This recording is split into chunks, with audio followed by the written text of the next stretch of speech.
وہ بہت اچھی لڑکی ہے، ہم دونوں کے درمیان بہت انڈرسٹینڈنگ ہے بابا جان۔ مصطفیٰ نے لجاجت سے باپ کو مخاطب کیا۔ کیا وہ لڑکی عفیفہ سے بھی اچھی ہے؟ انہوں نے سرد سے لہجے میں استفسار کیا۔ عفیفہ کے ساتھ اس کا کیا موازنہ؟ مصطفیٰ قدرے جھنجھلا کر بولا، ہاں، عفیفہ کے ساتھ کسی ایسی ویسی لڑکی کا موازنہ یا مقابلہ کیا بھی نہیں جا سکتا، انہوں نے ہنکارا بھر کر کہا تھا۔ ایسی ویسی سے آپ کی کیا مراد ہے؟ مصطفیٰ چٹک کر بولا،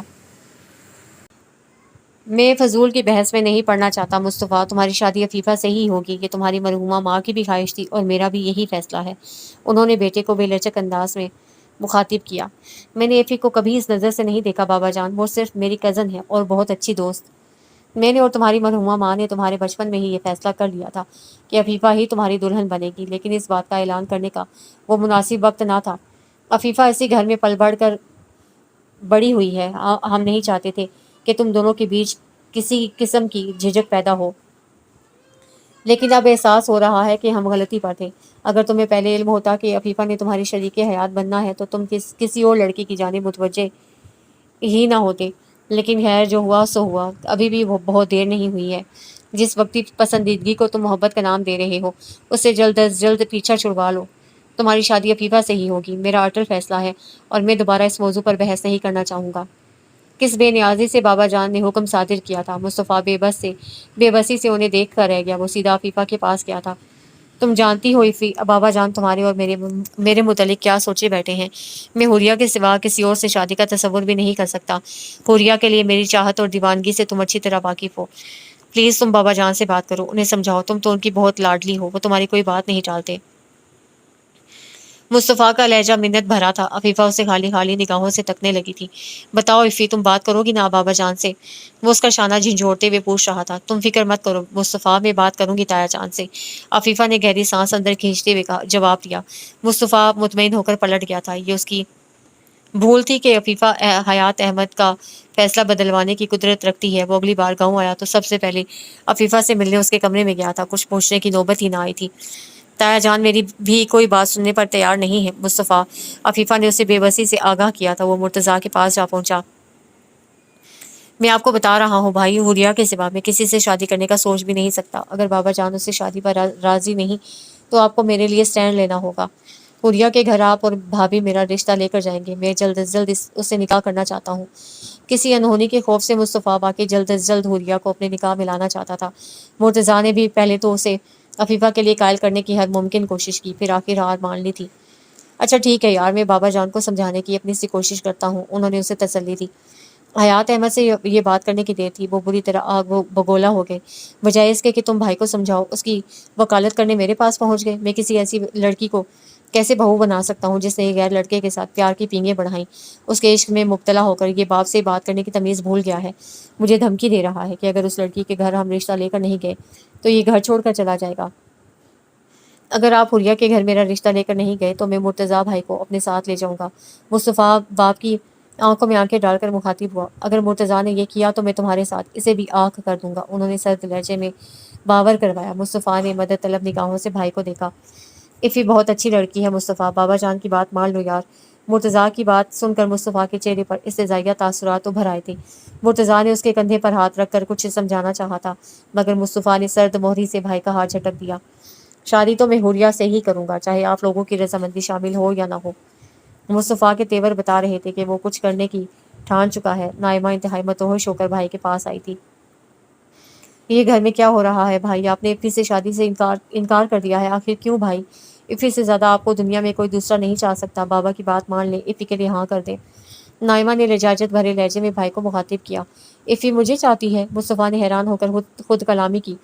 وہ آپ سے بہت محبت کرتی ہے بھائی، آپ ہی اس کی چاہت سے واقف نہیں۔ آپ کو دیکھ کر اس کی آنکھیں کیسے جگمگانے لگتی ہیں، کاش آپ بھی ان آنکھوں میں جھانک کر تو دیکھتے۔ اوہ، تو یعنی یہ بات ہے۔ میں حیران ہو رہا تھا کہ بابا جان عفی کے نام کی رٹ کیوں لگائے بیٹھے ہیں، اسے کوئی بھی اچھا لڑکا مل سکتا ہے۔ اب سمجھ میں آیا کہ بابا حوریہ سے میری شادی کیوں نہیں ہونے دے رہے۔ انہیں بیٹے سے زیادہ بھتیجی عزیز ہے، وہ اسے اس کی چاہت دلوانے کے در پہ ہے، چاہے اس کے لیے انہیں میرے خواب اجاڑنے پڑے۔ اور میں اتنا احمق کہ عفیفہ کو اپنا بہترین دوست جان کر اسے اپنی ہر بات شیئر کرتا رہا، اور بابا سے اپنی بات منوانے کے لیے بھی سب سے پہلے عفی سے ہی مدد مانگی۔ اس روئے زمین پر مجھ سے بڑا ظالم گھامڑ اور کون ہوگا بھلا؟ وہ استزائیہ انداز میں نائمہ سے بولا۔ ایسے تو مت کہیں بھائی، مصطفیٰ کی اس درجہ بدگمانی پر نائمہ کو رونا آنے لگا تھا۔ جا کر کہہ دو عفیفہ سے میں کوئی کھلونا نہیں ہوں کہ اس کی خوشی کی خاطر اس کی زندگی میں شامل کر دیا جاؤں۔ بابا جان کو بھتیجی یا بیٹے میں سے کسی ایک کا انتخاب کرنا پڑے گا۔ مصطفیٰ تن پن کرتا چلا گیا تھا۔ اس نے سوچ لیا تھا کہ بابا جان کو منانے کے لیے اب اپنی توانائیاں خرچ نہیں کرے گا۔ اس بار شہر جائے گا تو تب تک پلٹ کر واپس نہ آئے گا جب تک بابا جان اس کی ضد کے آگے گھٹنے نہ ٹیک دیں۔ اس پلان پر عمل درآمد کی نوبت ہی نہ آئی تھی۔ اگلے روز جمعہ تھا۔ وہ نماز جمعہ کی ادائیگی کے لیے حویلی سے باہر نکلا تو چولہوں پر دیگیں چڑھی ہوئی تھی۔ یہ کوئی انوکھا منظر نہیں تھا۔ بابا جان باقاعدگی سے صدقہ خیرات کرتے تھے، لیکن اس کے لیے عموماً جمعرات کا دن مخصوص ہوتا تھا، پھر بھی اس نے کوئی خاص دھیان نہ دیا۔ نماز جمعہ کی ادائیگی کے بعد مسجد کے پیش امام نے لاؤڈ اسپیکر پر اعلان کیا تھا کہ کچھ دیر بعد ملک حیات احمد کی حویلی میں ان کے بیٹے اور بھتیجی کا نکاح پڑھایا جائے گا، اور اس خوشی کے موقع پر سب گاؤں والوں کے لیے دعوت عام ہے۔ دیکھتے ہی دیکھتے گاؤں کے سرکردہ لوگ حویلی میں اکٹھے ہو چکے تھے۔ مصطفیٰ اپنے کمرے میں بیٹھا بے بسی سے مٹھیاں بھیج رہا تھا۔ باہر لوگوں کا جمع غفیر اکٹھا تھا۔ مبارک سلامت کی صدائیں بلند ہو رہی تھی۔ مرتضیٰ بھائی اور میمونہ بھابھی بپھرے ہوئے مصطفیٰ کو رام کرنے کی کوشش میں مصروف تھے۔ جب بابا جان کمرے میں داخل ہوئے، آج اگر میری عزت پاؤں تلے روند کر تم جانا چاہو تو جا سکتے ہو، لیکن یاد رکھنا پھر جیتے جی میری شکل نہ دیکھ پاؤ گے۔ مجھ سے یا حویلی کے کسی بھی بندے سے تمہارا کوئی تعلق واسطہ نہ ہوگا۔ میں اخبارات میں اعلان لا تعلقی کے اشتہار چھپوا دوں گا، اور پھر دیکھوں گا کہ کوئی معزز گھرانہ تمہیں اپنی بیٹی کا رشتہ کیسے دیتا ہے۔ وہ بیٹے کو چیلنج کر رہے تھے۔ مصطفیٰ نے لہورنگ آنکھیں اٹھا کر باپ کو دیکھا۔ ٹھیک ہے، آپ نکاح خواہوں کو بلائیں، میں نکاح کے لیے تیار ہوں۔ بابا جان کے لبوں پر مطمئن سی مسکراہٹ پھیل گئی۔ ان کی پلاننگ کامیاب ہوئی تھی۔ مصطفیٰ کو بات مانتے ہی بنی تھی۔ چند لمحوں کے اندر اندر نکاح پڑھا دیا گیا۔ لوگ دلہا سے گلے ملتے ہوئے اس سے مبارکباد دے رہے تھے۔ مصطفیٰ میکانکی انداز میں ساری کارروائی نمٹاتا رہا، اور جب کھانا تناول کر کے مہمان رخصت ہو گئے تو مصطفیٰ نے اپنا بیگ کندھے پر ڈالا اور عفیفہ کے کمرے میں جا کر اسے کلائی سے گھسیٹتا ہوا صحن میں لے آیا۔ کہاں لے کر جا رہے ہو تم عفیفہ کو؟ بابا جان اس کے انداز پر غضبناک ہوئے۔ میں اپنی بیوی کو اپنے ساتھ لے کر جا رہا ہوں بابا جان۔ اس حویلی اور اس کے مکینوں سے اب میرا یا میری بیوی کا کوئی تعلق نہیں۔ آپ بیٹے کو آگ کرنے کی دھمکی دے رہے تھے نا؟ آپ نے بیٹے کے ساتھ ساتھ جان سے پیاری بھتیجی کو بھی ہمیشہ کے لیے کھو دیا ہے۔ آپ یہ سوچ کر خوش نہ ہو کہ آپ بازی جیت چکے ہیں، آپ بہت بڑی بات سے دوچار ہوئے ہیں بابا جان۔ وہ زہر خوند لہجے میں باپ سے مخاطب ہوا۔ عفیفہ کہیں نہیں جائے گی، وہ دھاڑے تھے۔ بھلے سے نہ جائے، مجھے طلاق کے 3 حرف کہنے میں 3 سیکنڈ بھی نہیں لگیں گے، وہ پرسکون لہجے میں گویا ہوا۔ عفیفہ نے زخمی نگاہوں سے مصطفیٰ کو دیکھا۔ وہ تو اپنی محبت سے کب کی دستبردار ہو چکی تھی۔ اس نے ہمیشہ دل سے مصطفیٰ کی خوشیوں کی دعا کی تھی، اور اب جب غیر متوقع طور پر وہ اس کی زندگی میں شامل ہو گئی تھی تو کس سنگ دلی سے وہ اسے چھوڑنے کی بات کر رہا تھا۔ بے قصور ہوتے ہوئے باپ بیٹے کی اناؤں کی جنگ میں اس کا وجود پس رہا تھا۔ مصطفیٰ کی دھمکی کے بعد حیات احمد کچھ نہ بول پائے تھے۔ مصطفیٰ فاتحانہ نگاہوں سے انہیں دیکھتا عفیفہ کو لے کر چلا گیا تھا۔ اس نے باپ کی بازی ان پر الٹ دی تھی، لیکن حقیقت یہی تھی کہ وہ خود بڑی شکست سے دوچار ہوا تھا۔ وہ عفیفہ کو دیکھتا تو اس کا خون کھولنے لگتا۔ وہ اپنی ساری فرسٹریشن اس پر ہی نکالتا تھا۔ شہر میں فوری طور پر اس نے ایک دوست کا اپارٹمنٹ کرائے پر لیا تھا۔ اس کی شادی کی خبر چھپی نہ رہ پائی تھی۔ حریہ کا رد عمل فطری تھا۔ وہ اس کی شکل دیکھنے کی بھی روادار نہ تھی۔ عدنان نے بھی اسے سخت سست سنائی تھی، اس کے ماضی میں کیے گئے بلند بانگ دعووں کو یاد کرواتے ہوئے طنز و تمسخر کا نشانہ بنایا تھا۔ وہ کہتا تھا کہ وہ مرد ہی کیا جو وعدہ وفا نہ کر سکے۔ جب مصطفیٰ اس کی بہن کے خوابوں کو تعبیر نہ دے سکتا تھا تو اس نے ان پلکوں پر خوش رنگ خواب سجائے ہی کیوں تھے؟ عدنان کی سب باتیں سچی تھیں۔ مصطفیٰ شرمندگی کی اتھاہ گہرائیوں میں ڈوب گیا تھا۔ یہ غم و غصہ عفیفہ کی ذات پر ہی نکلتا تھا۔ ایک دن روتے ہوئے عفیفہ نے اس سے درخواست کی تھی کہ وہ اسے چھوڑ کر حریہ سے شادی کر لے۔ مصطفیٰ نے جواب میں اسے زوردار تھپڑ رسید کیا تھا۔ اس نے عفیفہ کو یہ نہ بتایا کہ وہ حریہ سے زبردستی کی ایک ملاقات میں اسے یہ تجویز پیش کر کے اس کے نرم و نازک ہاتھوں سے خود بھی تھپڑ کھا چکا ہے۔ محبت میں ناکامی سے زیادہ شدید بے بسی کا احساس مصطفیٰ کو مشتعل کر دیتا تھا۔ مرتضیٰ بھائی اس کے دوستوں سے اس کی رہائش گاہ کا اتا پتہ لے کر اس سے ملنے پہنچے تھے۔ وہ چھوٹے بھائی کو پیار محبت سے منانا چاہتے تھے۔ مصطفیٰ اس وقت گھر پر نہ تھا، اور اتنے دنوں بعد کسی اپنے کو دیکھ کر عفیفہ کے ضبط کے بندھن ٹوٹ گئے تھے۔ مصطفیٰ گھر پہنچا تو وہ مرتضیٰ بھائی کے سامنے بلک بلک کر رو رہی تھی۔ میں کہہ کر آیا تھا کہ حویلی اور اس کے مکینوں سے میرا یا میری بیوی کا کوئی تعلق نہیں، پھر آپ کیوں آئے ہیں یہاں؟ سخت اجنبی لہجے میں وہ بھائی سے مخاطب تھا۔ تم غم و غصہ کرنے میں حق بجانب ہو مصطفیٰ، لیکن اس سب میں عفی کا کیا قصور ہے بھلا؟ عفیفہ کا ہچکیوں سے لرزتا وجود دیکھ کر مرتضیٰ سخت مضطرب ہو رہے تھے۔ میں نے بھی تو بے قصور سزا بھگتی ہے اور بابا جان کی بھتیجی کو میرے ساتھ گزارے گئے ہر پل کی سزا بھگتنی پڑے گی۔ جا کر بتا دیں انہیں کہ میں نے ان کی لاڈلی کو کس حال میں رکھا ہے، اور اگر آئندہ مجھے پتہ چلا کہ حویلی والوں میں سے کسی نے اس سے رابطہ کرنے کی کوشش کی ہے تو پھر میں اسے فارغ کرنے میں 2 سیکنڈ بھی نہ لگاؤں گا۔ وہ صفاقی سے مخاطب ہوا۔ اللہ کا واسطہ ہے مرتضیٰ بھائی، آئندہ مصطفیٰ کی مرضی کے بغیر مجھ سے ملنے نہ آئیے گا۔ اب یہ میری زندگی کا سوال نہیں، میری زندگی کے ساتھ ایک اور زندگی جڑ چکی ہے۔ عفیفہ نے نگاہیں جھکا کر بھرائی ہوئی آواز میں مرتضیٰ کو مخاطب کیا۔ مرتضیٰ اٹھ گئے تھے، عفیفہ کی سر پر ہاتھ رکھا اور مصطفیٰ کے چہرے پر ایک شاکی نگاہ ڈال کر پلٹ گئے۔ انابیہ کی پیدائش کے بعد مصطفیٰ کے رویے میں اتنی تبدیلی ضرور آئی تھی کہ اب وہ حلق پھاڑ کر عفیفہ پر نہ چلاتا تھا۔ اس نے عفیفہ کے ساتھ سرد موری اور لاتعلقی والا بھرا رویہ اختیار کر لیا تھا۔ اولاد سے محبت فطری ہے، سو وہ خود کو انابیہ سے محبت کرنے سے نہ روک پایا تھا۔ وہ اس کی لاڈلی بیٹی تھی۔ انابیہ سے 2 برس چھوٹا سلمان تھا اور سلمان سے 3 برس چھوٹا سنان۔ گھر میں ہر طرح کی مالی آسودگی تھی، لیکن بچے ایک غیر فطری ماحول میں پرورش پا رہے تھے۔ وہ دونوں ایک دوسرے کو انتہائی ضرورت کے وقت مخاطب کرتے تھے۔ سلمان اور سنان کم عمر تھے اور لڑکے ہونے کی وجہ سے قدرے لاپرواہ بھی، لیکن انابیہ ماں اور باپ کے بیچ فاصلوں کو شدت سے محسوس کرتی تھی۔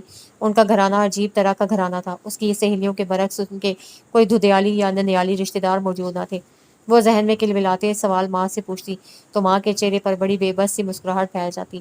ماں کی پانیوں سے لبریز آنکھیں دیکھ کر انابیہ چپ رہ جاتی اور باپ تو یہ سوال سن کر ہی ٹال جاتا تھا۔ بیٹی کا دھیان بٹانے کے لیے اس کے پاس بتھیری ترکیبیں تھیں۔ وہ یہ نہیں جانتا تھا کہ اس کی ذہین بیٹی باپ کو مشکل سے 2 4 دیکھ کر خود ہی اپنے سوال سے دستبردار ہو جاتی ہے۔ ماں اور باپ کا کوئی آگاہ پیشہ نہ ہونے سے انابیہ کے ذہن میں ایک فرضی نتیجہ اخذ کر لیا تھا۔ دونوں نے گھر والوں کی مرضی کے بغیر لو میرج کی ہوگی، لیکن اگر ایسا ہی تھا تو وہ لو کہاں اڑنچو ہو گیا۔ انابیہ کا ذہن اس نقطے پر آ کر الجھ جاتا تھا۔ پھر اتفاق سے عفیفہ کی ڈائری تک اس کی رسائی ہو گئی۔ ذہن میں کلبلاتے سارے سوالوں کا جواب مل گیا تھا۔ اس روز اسے اپنی ماں پر جی بھر کر ترس آیا تھا۔ اس کی ماں نے ساری عمر اس کے باپ سے محبت کے سوا کچھ نہ کیا تھا۔ اس نے پورے خلوص سے مصطفیٰ اور اس کی منچاہی لڑکی کے ملن کی بھی کوشش کی تھی، لیکن مصطفیٰ نے اس کے ہر عمل کو بدگمانی کی اینک چڑھا کر دیکھا تھا۔ ایک عمر ہو گئی تھی اسے مصطفیٰ کی لا تعلقی سہتے سہتے، زبان پر اٹھ کر ایک لفظ لائے بغیر وہ مردوں سے بدتر زندگی جیتی چلی آ رہی تھی۔ اس کے اپنے اس سے چھوٹ چکے تھے، اور وہ جو سب سے بڑھ کر اپنا تھا وہ اجنبیت اور لاتعلقی کا لبادہ اوڑھے رکھتا تھا۔ انابیہ نے ماں کی ڈائری چپکے سے باپ کی رائٹنگ ٹیبل پر دھری کتابوں میں رکھ دی تھی۔ اگر اس کے باپ کے سینے میں دل نام کی کوئی چیز موجود تھی تو یہ سب پڑھ کر اس کے دل نے پسیجنا ہی تھا۔ انابیہ کا انتظار ہی رہا۔ مصطفیٰ کے رویے میں کوئی تبدیلی نہیں آئی تھی۔ وہ باپ کے کٹھور پن پر اس سے کچی کچی رہنے لگی تھی۔ مصطفیٰ بیٹی کی حبگی سے لا علم نہیں تھا۔ اس کی بھولی بیٹی یہ سمجھ رہی تھی کہ ڈائری کے چند برق پڑھنے سے ان کی زندگی کے تمام مسئلے حل ہو جائیں گے۔ وہ اسے کیسے بتاتا کہ وہ اس کی ماں کی زندگی کے ہر ورق سے بہت اچھی طرح واقف ہے۔ بدگمانی کی دھن تو چند دن میں ہی چھٹ گئی تھی۔ وہ جانتا تھا کہ جو ہوا اس میں عفیفہ کا کوئی قصور نہیں، لیکن اس کا چہرہ دیکھ کر اس کا احساس شکست تازہ ہو جاتا تھا۔ اس کے ساتھ ناروا سلوک اپنانے پر ضمیر ملامت کرتا تو وہ ضمیر کو شٹ اپ کال کرنے کے ساتھ عفیفہ سے اپنا رویہ مزید کھردرا کر لیتا۔ دل و دماغ کی یہ جنگ برسوں سے اس کے اندر جاری تھی۔ اس کا غم و غصہ اب ندامت اور شرمندگی میں ڈھل چکا تھا، ہاں، لیکن اب بھی اسے عفیفہ پر شدید ترین غصہ آتا تھا۔ وہ اس کی زیادتیوں کو چپ چاپ برداشت کیوں کر رہی تھی؟ اس کی مسلسل چپ اطاعت اور فرما برداری نے مصطفیٰ کی زندگی کو بھی بے کیف بنا رکھا تھا۔ وہ اب اس کے ساتھ نارمل زندگی جینا چاہتا تھا، مگر انا اڑے آ جاتی تھی۔ پھر اسے مزید پچھتاووں میں مبتلا کرنے کے لیے سر راہ حریہ ٹکرا گئی۔ پچھتاووں میں برسوں پہلے ان لوگوں کی فیملی امریکہ شفٹ ہو گئی تھی۔ مصطفیٰ کا ان سے کوئی رابطہ نہ تھا۔ اتنے سالوں بعد وہ حریہ کو دیکھ کر حیران رہ گیا تھا۔ وہ اب بھی اتنی ہی خوبصورت اور نرم و نازک تھی۔ حیران تو وہ بھی ہوئی تھی مصطفیٰ کو دیکھ کر۔ یہ تم نے کیا حال بنا لیا ہے مصطفیٰ، کتنے بوڑھے لگنے لگے ہو۔ اس نے بہت اپنائیت اور بے تکلفی سے استفسار کیا تھا۔ تم سے بچھڑنے کے آفٹر ایفیکٹس ہیں یہ، وہ کہے بنا نہ رہ پایا تھا۔ حریہ جواباً کھلکھلا کر ہنس پڑی تھی۔ مذاق کی عادت نہیں گئی تمہاری؟ یہ مذاق نہیں ہے حریہ، وہ تھکے تھکے لہجے میں گویا ہوا۔ حریہ نے حیرت سے آنکھیں پھاڑ کر اسے دیکھا۔ تمہاری بیوی؟ وہ پوچھ رہی تھی۔ یوں سمجھ لو ایک چھت تلے دو اجنبی رہتے ہیں۔ میں اسے کبھی وہ حیثیت اور مقام نہ دے سکا جو تمہیں دینا چاہتا تھا۔ وہ شاید حوریہ کو یہ باور کروانا چاہ رہا تھا کہ ماضی میں وہ اس کے ساتھ کتنا مخلص تھا، اور جس بے وفائی کا تانا مار کر حوریہ اس سے قطع تعلق کر گئی تھی وہ الزام سچا نہ تھا۔ دیکھو مصطفیٰ، تمہارا اپنی بیوی کے ساتھ جو بھی ایشو ہے، بیچ میں مجھے مت گھسیٹو۔ اس نے مصطفیٰ کو سنجیدگی سے ٹوکا تھا۔ میں نے تمہیں صرف حقیقت بتائی ہے۔ وہ کہے بنا نہ رہ پایا۔ میں اس حقیقت کو تسلیم کرنے کو تیار نہیں۔ ہم دونوں کے بیچ کوئی ہیر رانچھا والی محبت نہیں تھی مصطفیٰ۔ وقتی اٹریکشن تھی، پسندیدگی تھی، اور شاید کسی حد تک انڈرسٹینڈنگ بھی۔ ہم دونوں کی بنا کسی رکاوٹ کے شادی ہو جاتی تو شاید ہم آج بہت کامیاب ازدواجی زندگی گزار رہے ہوتے، اور وقت گزرنے کے ساتھ ہماری محبت مزید مستحکم ہو جاتی۔ لیکن پھر وہی بات مصطفیٰ، کہ ہماری محبت کوئی آفاقی یا لازوال ٹائپ کی محبت نہ تھی۔ یہ محبت وصل کی محتاج تھی۔ جب ایک دوسرے کو نہ مل سکے اور ایک دوسرے کی نگاہوں سے اوجھل ہو گئے تو آہستہ آہستہ محبت کا جذبہ بھی سرد پڑتا گیا۔ ہاں، میں مانتی ہوں کہ شروع میں تم سے بچھڑ کر میں بہت ڈپریس رہتی تھی۔ مجھے لگتا تھا کہ یہ اینڈ آف لائف ہے، لیکن پھر فراز میری زندگی میں آ گیا۔ اس نے نہ صرف مجھ سے محبت کی بلکہ پوری عزت و احترام سے مجھے اپنی زندگی کا حصہ بنایا۔ یقین کرو، میں اس کے ساتھ اتنی خوشگوار زندگی بسر کر رہی ہوں کہ تم تصور بھی نہیں کر سکتے۔ اگر مجھے کبھی تمہارا خیال آتا بھی ہے تو ذہن میں پہلی سوچ یہی پیدا ہوتی ہے کہ اللہ نے تمہیں میرے مقدر کا حصہ اسی لیے نہ بنایا تھا کہ مجھے فراز کا ساتھ نصیب ہونا تھا، اور پھر میں بے ساختہ اللہ کا شکر بجا لاتی ہوں۔ اس کی مصلحتیں سمجھنا ہم انسانوں کے بس کی بات کہاں۔ حوریہ اس کے وجود کو پچھتاووں کی بھٹی میں جھونک کر چلتی بنی تھی۔ اللہ کی جس مصلحت کو حوریہ اپنی خوش نصیبی گردان رہی تھی، وہ فہم و ادراک اسے کیوں نصیب نہ ہو سکا۔ اللہ نے اسے بھی ایک نیک، باحیا، پاک باز اور خوبصورت بیوی کا ساتھ دیا تھا، خوبصورت اور سلجھے ہوئے بچے جن کی تربیت کا کریڈٹ یقیناً ان کی ماں کو جاتا تھا۔ مالی آسودگی، رزق کی فراوانی، معاشرے میں قابل عزت مقام، شکر کرنے کا کوئی ایک پہلو تھا۔ پھر اتنے برسوں سے اپنے خونی رشتہ داروں سے خود تو قطع تعلق کیا ہوا تھا، بیوی کو بھی اس کے اپنوں سے ملنے کی اجازت نہ تھی۔ بابا جان نے زور زبردستی سے اس کی زندگی کا فیصلہ کر ہی دیا تھا تو ایک حد تک ناراضی دکھا کر اسے اپنی ہر دھرمی کا خاتمہ کر دینا چاہیے تھا۔ نائمہ کی شادی کے موقع پر وہ بڑے ہونے کے باوجود جھک گئے تھے اور اس کی منت کی تھی کہ وہ خود ساختہ ناراضی ختم کر کے بہن کی ڈولی کو کندھا دینے آ جائے۔ اس نے بنا جواب دیے فون کاٹ دیا تھا۔ انہوں نے دوبارہ کال کی۔ اس بار فون عفیفہ نے اٹھایا تھا۔ اگر تمہیں شادی میں جانے کا زیادہ شوق ہو رہا ہے تو اپنے تایا جان سے کہو کہ تمہیں آ کر لے جائیں، لیکن پھر میرے گھر کے دروازے تمہارے لیے ہمیشہ کے لیے بند ہو جائیں گے۔ وہ اتنا تیز بولا تھا کہ فون کے دوسری طرف اس کی آواز سن لی گئی اور پھر دوسری طرف سے فون رکھ دیا گیا۔ اس روز کے بعد حویلی والوں کی طرف سے کوئی رابطہ نہ ہوا تھا۔ وہ اتنا کٹھور تھا کہ پلٹ کر کبھی باپ بھائی کی خبر نہ لی، لیکن اس کے اپنوں کو اطلاع ملنے کی دیر تھی۔ وہ ایک کال پر دوڑے آئے تھے۔ وہ ماضی کی غلطیوں کی معافی مانگنا چاہ رہا تھا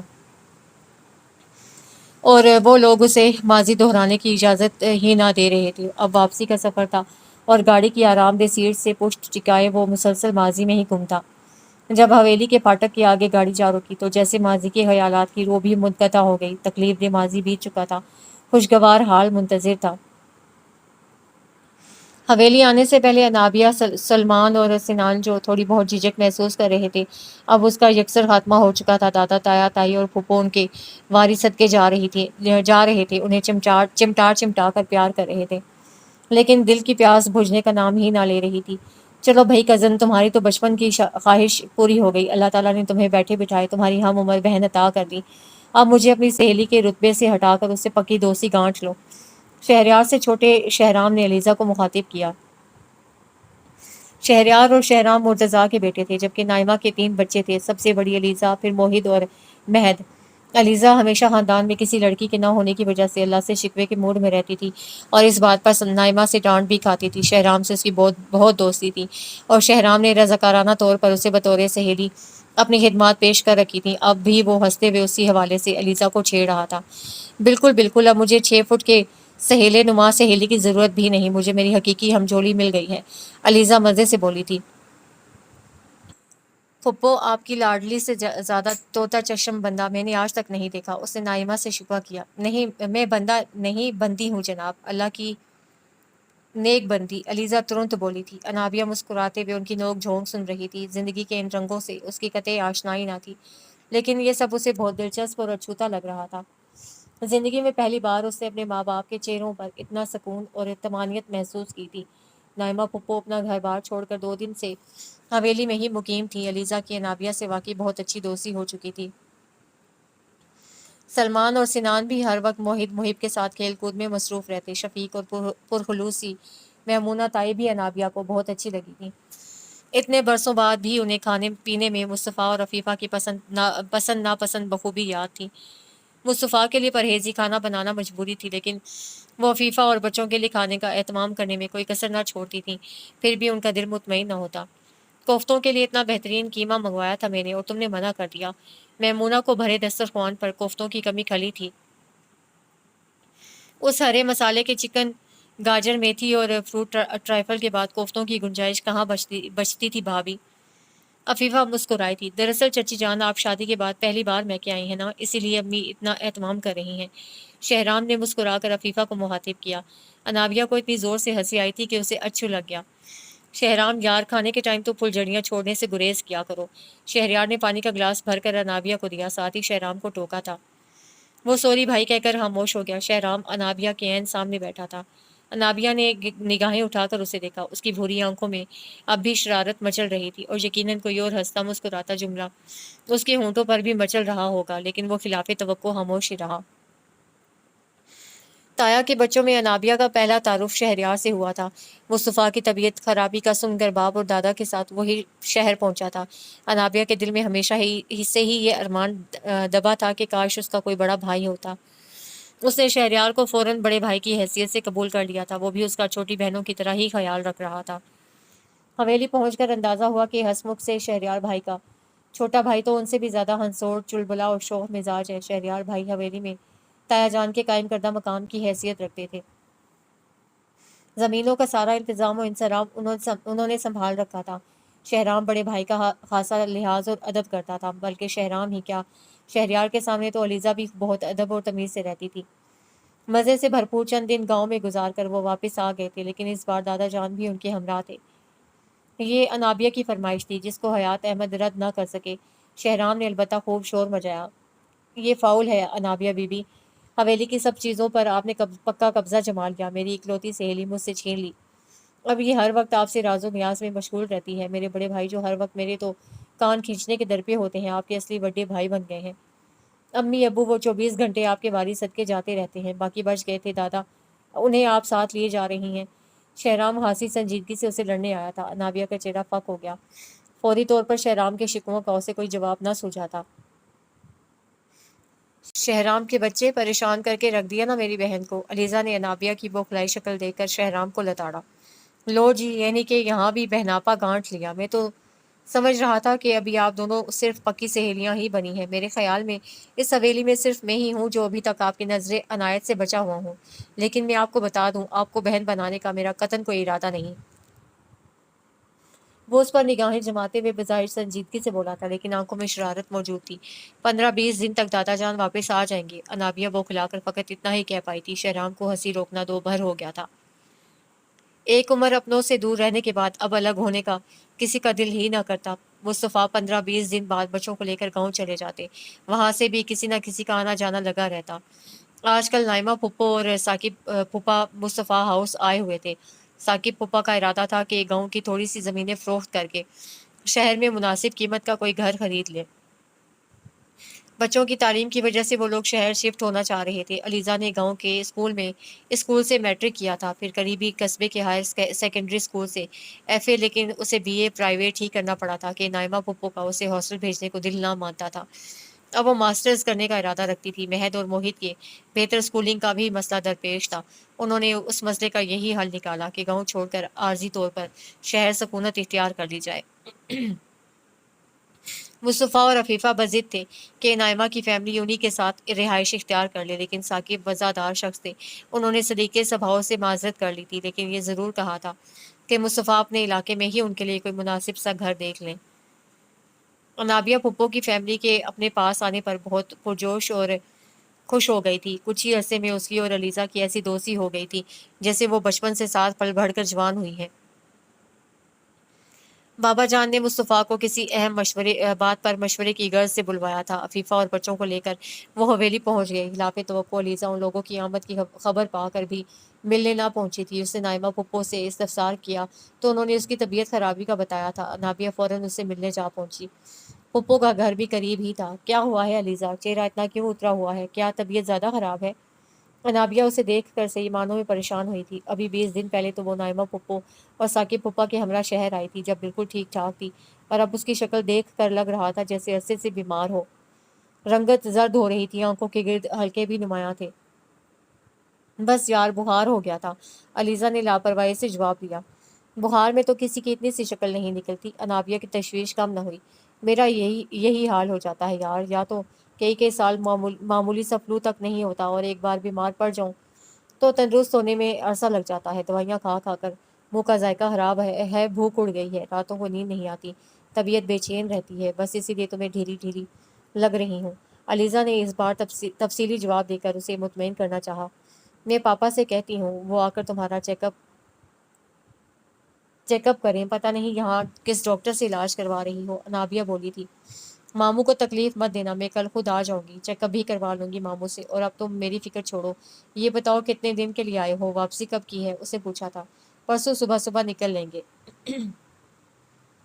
ٹھیک ہے، کل کا دن تو ہے نا، کل میں صبح آ جاؤں گی اور شام تک حویلی ہی رکوں گی۔ اور ہاں، شہرام آ گیا یا ابھی نہیں پہنچا؟ علیزہ کو جیسے اچانک یاد آیا تو پوچھ بیٹھی۔ شہرام کی انجینئرنگ مکمل ہو چکی تھی اور وہ پچھلے 3 ماہ سے لاہور میں جاب کر رہا تھا۔ اب انابیہ کا اس سے حویلی میں سامنا کم ہی ہوتا تھا، اور وہ اس بات پر شکر بھی مناتی تھی۔ انابیہ جانے کیوں اس شخص کی بھوری شرارتی آنکھوں سے گھبرا سی جاتی تھی۔ یعنی اس ویکینڈ پر موصوف نے بھی گاؤں آنا ہے؟ انابیہ نے علیزہ کا سوال سن کر برا سا منہ بنایا تھا۔ اس کا مطلب ہے نہیں پہنچا؟ علیزہ ہنس پڑی تھی۔ ویسے مجھے تو لگتا ہی نہیں کہ شہرام شہریار بھائی کا بھائی ہے۔ شہریار بھائی کتنے سوبر، ڈیسنٹ اور میچور پرسنالٹی کے مالک ہیں۔ ہر طرح کی ذمہ داری بھی شہریار بھائی کے سر پر ہے۔ فزکس میں ماسٹرز کرنے کے باوجود زمینیں سنبھال رہے ہیں۔ شہرام کو دیکھ کر تو لگتا ہی نہیں کہ اس میں بھی کسی قسم کا احساس ذمہ داری پایا جاتا ہے، بس وہ تو باتیں بنانے کا ماہر ہے۔ انابیہ نے دونوں بھائیوں کا تقابل کیا تو علیزہ کے ہونٹوں پر مسکراہٹ بکھر گئی۔ اس میں کوئی شبہ نہیں کہ شہریار بھائی جیسا شاندار شخص کوئی ہو ہی نہیں سکتا۔ تم نے ان کی جو خوبیاں گنوائی ہیں ان میں 4-5 خوبیاں مزید بھی شامل کی جا سکتی ہیں، لیکن شہرام بھی تو کسی سے کم تو نہیں۔ ذرا اس کا تعلیمی ریکارڈ اٹھا کر دیکھو۔ اتنے ذہین اور قابل انجینئر کو کہہ رہی ہو کہ وہ صرف باتیں بنانے کا ماہر ہے۔ وہ اگر سن لے تو تمہیں جتنا سنائے گا تمہیں اس کا اندازہ ہی نہیں۔ علیزہ مسکراتے ہوئے اسے ڈرا رہی تھی۔ انابیہ ہنس پڑی تھی۔ رات کھانے کے بعد حیات احمد نے مصطفیٰ، عفیفہ اور انابیہ کو اپنے کمرے میں بلوایا تھا۔ کچھ دیر تک ادھر ادھر کی باتیں کرنے کے بعد وہ اصل موضوع پر آئے تھے۔ تمہیں یاد ہے مصطفیٰ، برسوں پہلے اسی کمرے میں ایک خاص بات کرنے کے لیے میں نے تمہیں اپنے پاس بلوایا تھا؟ بابا جان مصطفیٰ سے مخاطب تھے۔ وہ خاموشی سے سر جھکا کر رہ گئے۔ جب میں تمہاری زندگی سے متعلق اہم فیصلہ کرنے جا رہا تھا، لیکن میں نے اس بارے میں تم سے مشاورت کی ضرورت تک محسوس نہ کی، اور تمہیں سیدھے سیدھے اپنا فیصلہ سنا دیا۔ اس سنگین غلطی کا خمیازہ ہمیں برسوں بھگتنا پڑا۔ اب میں ماضی والی غلطی دہرانے کا تصور بھی نہیں کر سکتا، اس لیے جو بات میں اب کرنے لگا ہوں اسے میرا فیصلہ نہ سمجھو، فیصلہ تم لوگوں نے ہی کرنا ہے۔ بابا جان، آپ کیا کہنا چاہ رہے ہیں؟ کھل کر کہے نا۔ مصطفیٰ نے حیرانی سے باپ کو مخاطب کیا ہے۔ حیات احمد مسکرائے تھے۔ مرتضیٰ اور میمونہ شہرام کے لیے انابیہ کا ہاتھ مانگ رہے ہیں، بولو کیا کہتے ہو؟ یہ سوچ کر اقرار نہ کرنا کہ انکار سے بھائی بھاوج کے دل کو ٹھیس پہنچے گی۔ مرتضیٰ نے کہہ دیا ہے کہ تمہارا ہر فیصلہ اسے خوشدلی سے قبول ہوگا۔ حیات احمد رسانیت بھرے لہجے میں مخاطب ہوئے۔ مصطفیٰ اور عفیفہ نے ایک دوسرے کو دیکھا، دونوں کی آنکھوں میں خوشی نمی بن کر چمکنے لگی۔ مرتضیٰ بھائی نے یہ سوچا بھی کیسے کہ ہمارا جواب انکار میں ہو سکتا ہے؟ انابیہ کے لیے شہرام سے بہتر انتخاب اور کیا ہو سکتا ہے بابا جان؟ مصطفیٰ نے سوچنے کے لیے 1 منٹ بھی نہ لیا تھا۔ عفیفہ نے بھی گردن ہلا کر ان کی تائید کی۔ وہ غلطی مت کرو مصطفیٰ جو میں نے کی تھی۔ بابا جان مسکرائے تھے۔ مصطفیٰ نے ناسمجھی سے انہیں دیکھا۔ انابیہ کو میں نے اسی لیے بلوایا ہے تاکہ اس کی رائے اور مرضی بھی جان سکوں۔ اپنی زندگی کے متعلق ہر طرح کا فیصلہ کرنے کا اختیار انابیہ کے ہی پاس ہے۔ ہاں بیٹا، بغیر شرمائے تم مجھے اپنے فیصلے سے آگاہ کر دو۔ تم پر کوئی زور زبردستی نہیں ہے، سوچنے کے لیے وقت لینا چاہتی ہو تو لے لو۔ اپنے ماں باپ کی رائے کو ایک طرف رکھتے ہوئے اپنی دلی آمادگی کو مد نظر رکھو اور پھر کوئی فیصلہ کرو۔ حیات احمد انابیہ سے پیار سے مخاطب ہوئے۔ انابیہ کیا کہتی، اس کے وہم و گمان میں بھی نہ تھا کہ دادا جان نے یہ بات کرنے کے لیے بلوایا ہے۔ کیا آپ نے شہرام سے اس کی مرضی پوچھی ہے؟ کچھ لمحوں کے توقف کے بعد انابیہ نے ذرا جھجکتے ہوئے پوچھا تھا۔ دیکھ لیا مصطفیٰ، تم سے زیادہ عقل مند میری پوتی ہے، حیات احمد خوش ہوتے ہوئے بولے۔ مصطفیٰ دھیرے سے ہنس پڑے تھے، دل میں ایک بار پھر احساس ندامت جاگا تھا۔ یہ ان کا ماضی تھا جس سے خائف ہو کر باپ نے اتنی لمبی تمہید باندھی تھی، اور بیٹی کا ذہن بھی انہی خطوط پر سوچ رہا تھا۔ اس رشتے میں مرتضیٰ اور میمونہ کے ساتھ ساتھ شہرام کی پسندیدگی کا بھی عمل دخل ہے بیٹا۔ تم ہر طرح کا خدشہ ذہن سے جھٹک ڈالو، تمہیں صرف اپنے دل سے پوچھ کر اپنی مرضی معلوم کرنی ہے۔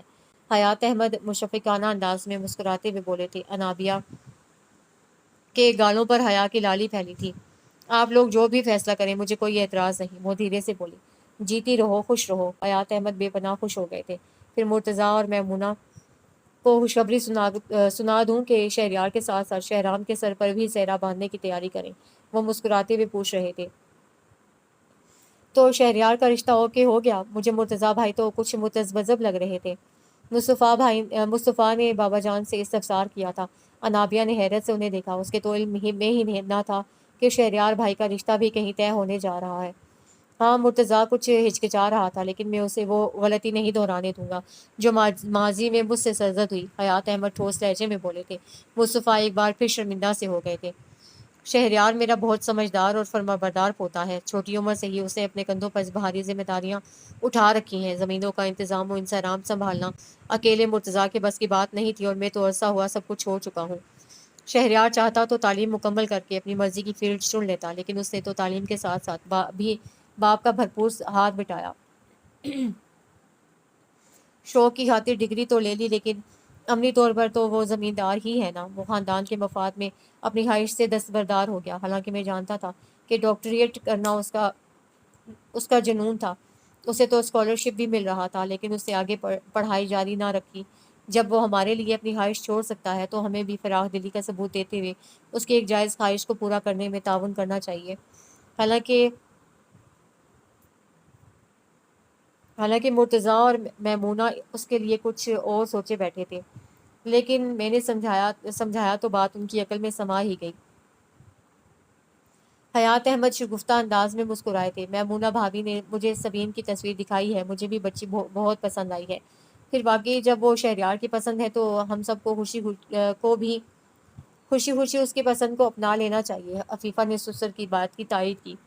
انابیہ کے لیے آج کا دن دوہرے انکشاف کا دن تھا۔ شہریار بھائی اپنی کلاس فیلو میں انٹرسٹڈ تھے، ان کا وہاں رشتہ طے ہونے جا رہا تھا، اور شہرام، اس کا تصور کر کے ہی انابیہ کا دل زور زور سے دھڑکنے لگا تھا۔ دادا جان نے بتایا تھا کہ وہ اس رشتے میں شہرام کی پسندیدگی کا پورا عمل دخل ہے، اور ان کی بات سن کر وہ بری طرح شرما گئی تھی۔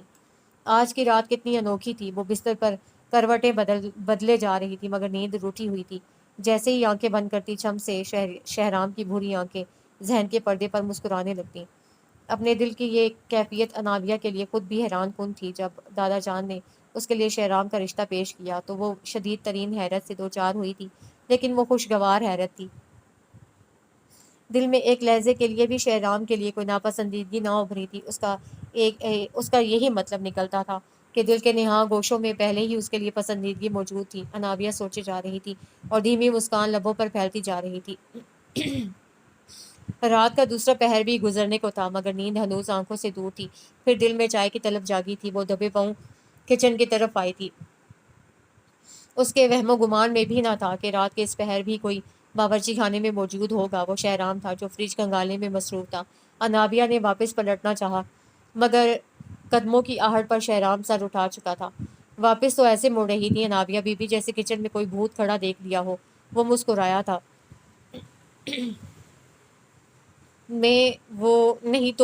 میں تو چائے پینے آئی تھی، اس نے ہکلاتے ہوئے وضاحت دی۔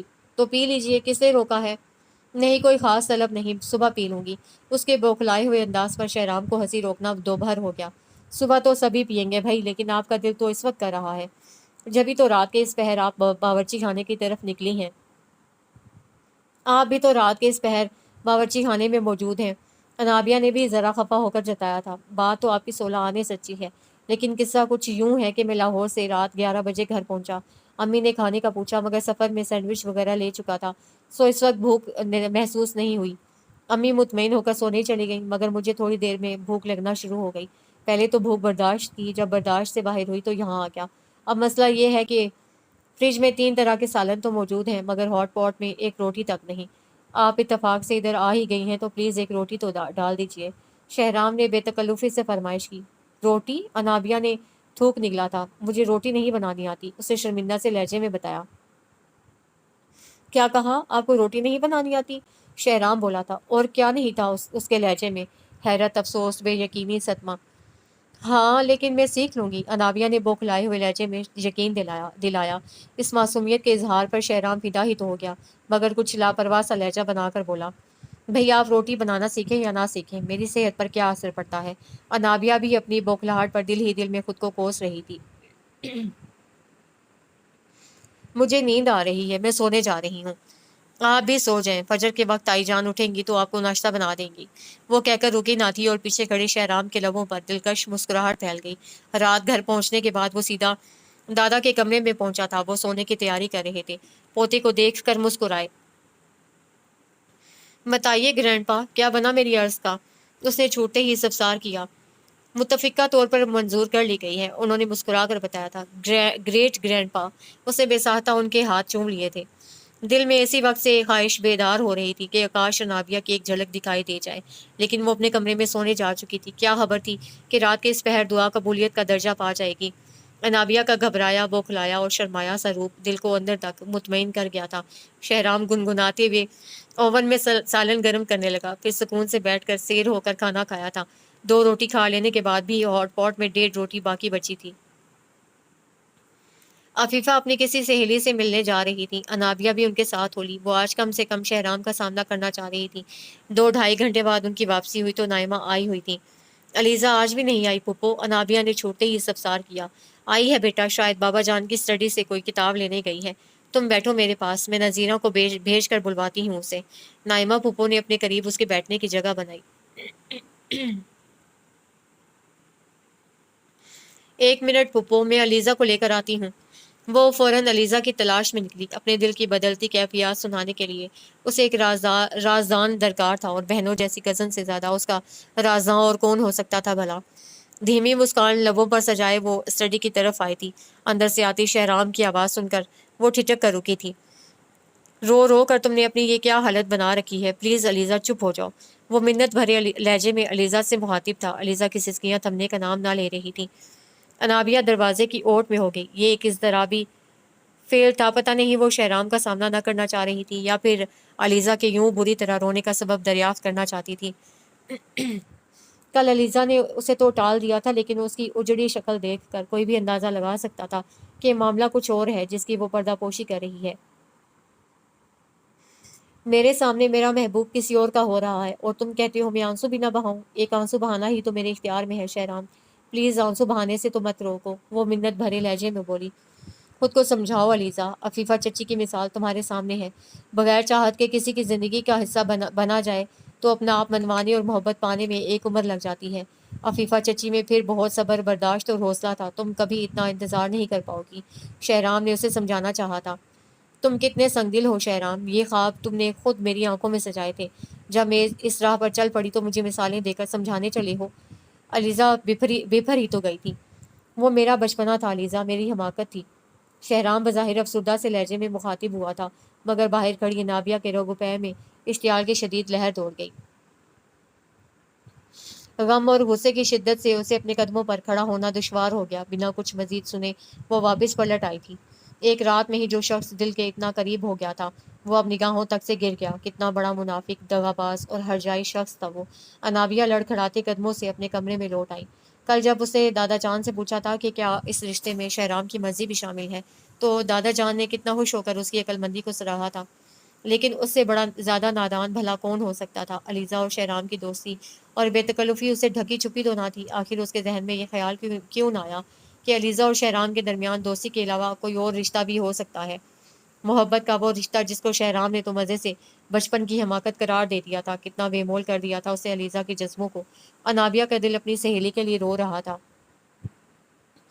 تھوڑی دیر بعد جب علیزہ اسے ڈھونڈتی ہوئی اس کے کمرے میں آئی تو انابیہ کو اس سے نگاہیں ملانا دشوار ہو گیا۔ چپکے بات پکی کروا لی اور ہمیں خبر تک نہ ہونے دی۔ مبارکاں بھی مبارکاں، علیزہ شگفتگی سے کہتے ہوئے اسے لپٹ گئی تھی۔ انابیہ اس کے حوصلے اور ظرف پر ششدر رہ گئی۔ میرا خیال ہے کہ تمہیں ابھی تک یقین ہی نہیں آیا کہ شہرام سے تمہارا رشتہ طے ہو گیا ہے۔ علیزہ اس کی ٹھوڑی چھوتے ہوئے مسکرائی تھی۔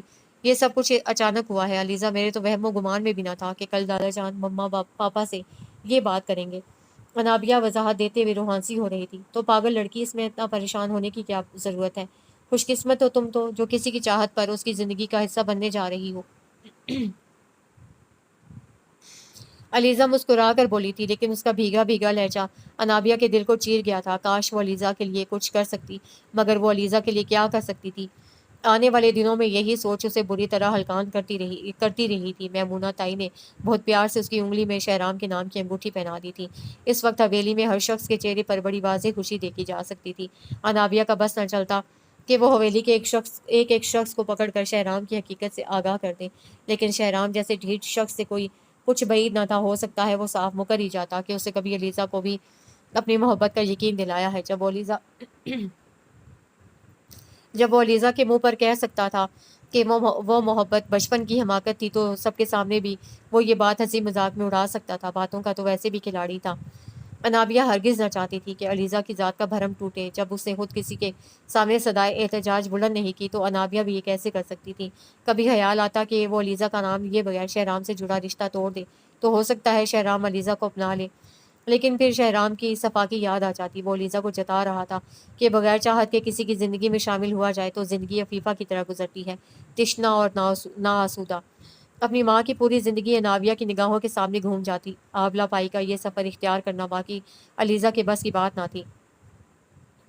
انابیہ سوچتی جاتی اور دماغ پھٹنے کو ہو جاتا۔ سب کچھ جانتے بوجھتے شہرام کی زندگی میں شامل ہونا اس کے بس سے باہر تھا، لیکن اپنے ماں باپ کے خوشی سے دمکتے چہرے دیکھتی تو بے بسی کا احساس سوا ہو جاتا۔ اس نے زندگی میں کبھی انہیں اتنا مطمئن اور خوشباش نہ دیکھا تھا۔ اس کا ایک جذباتی قدم خاندان بھر کی خوشیوں کو داؤ پر لگا سکتا تھا۔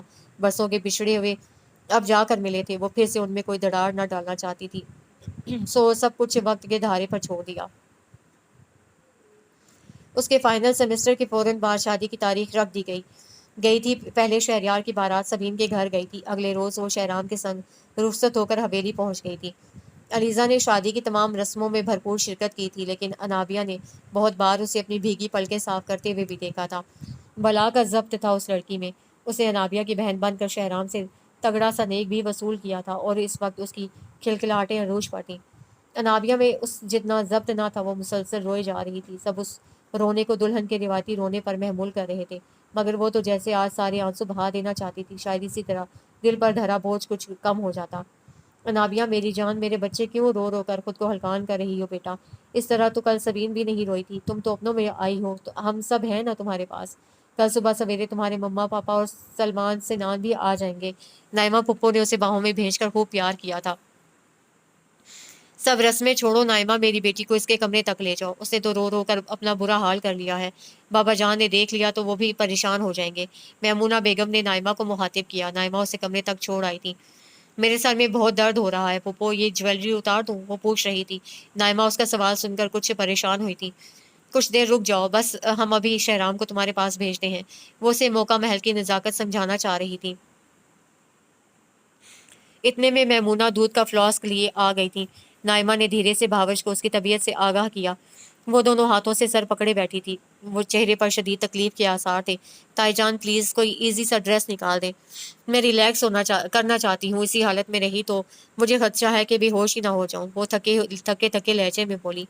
نائمہ اور میمونہ نے بے بسی سے ایک دوسرے کو دیکھا۔ ٹھیک ہے میرے بچے، تم پریشان نہ ہو۔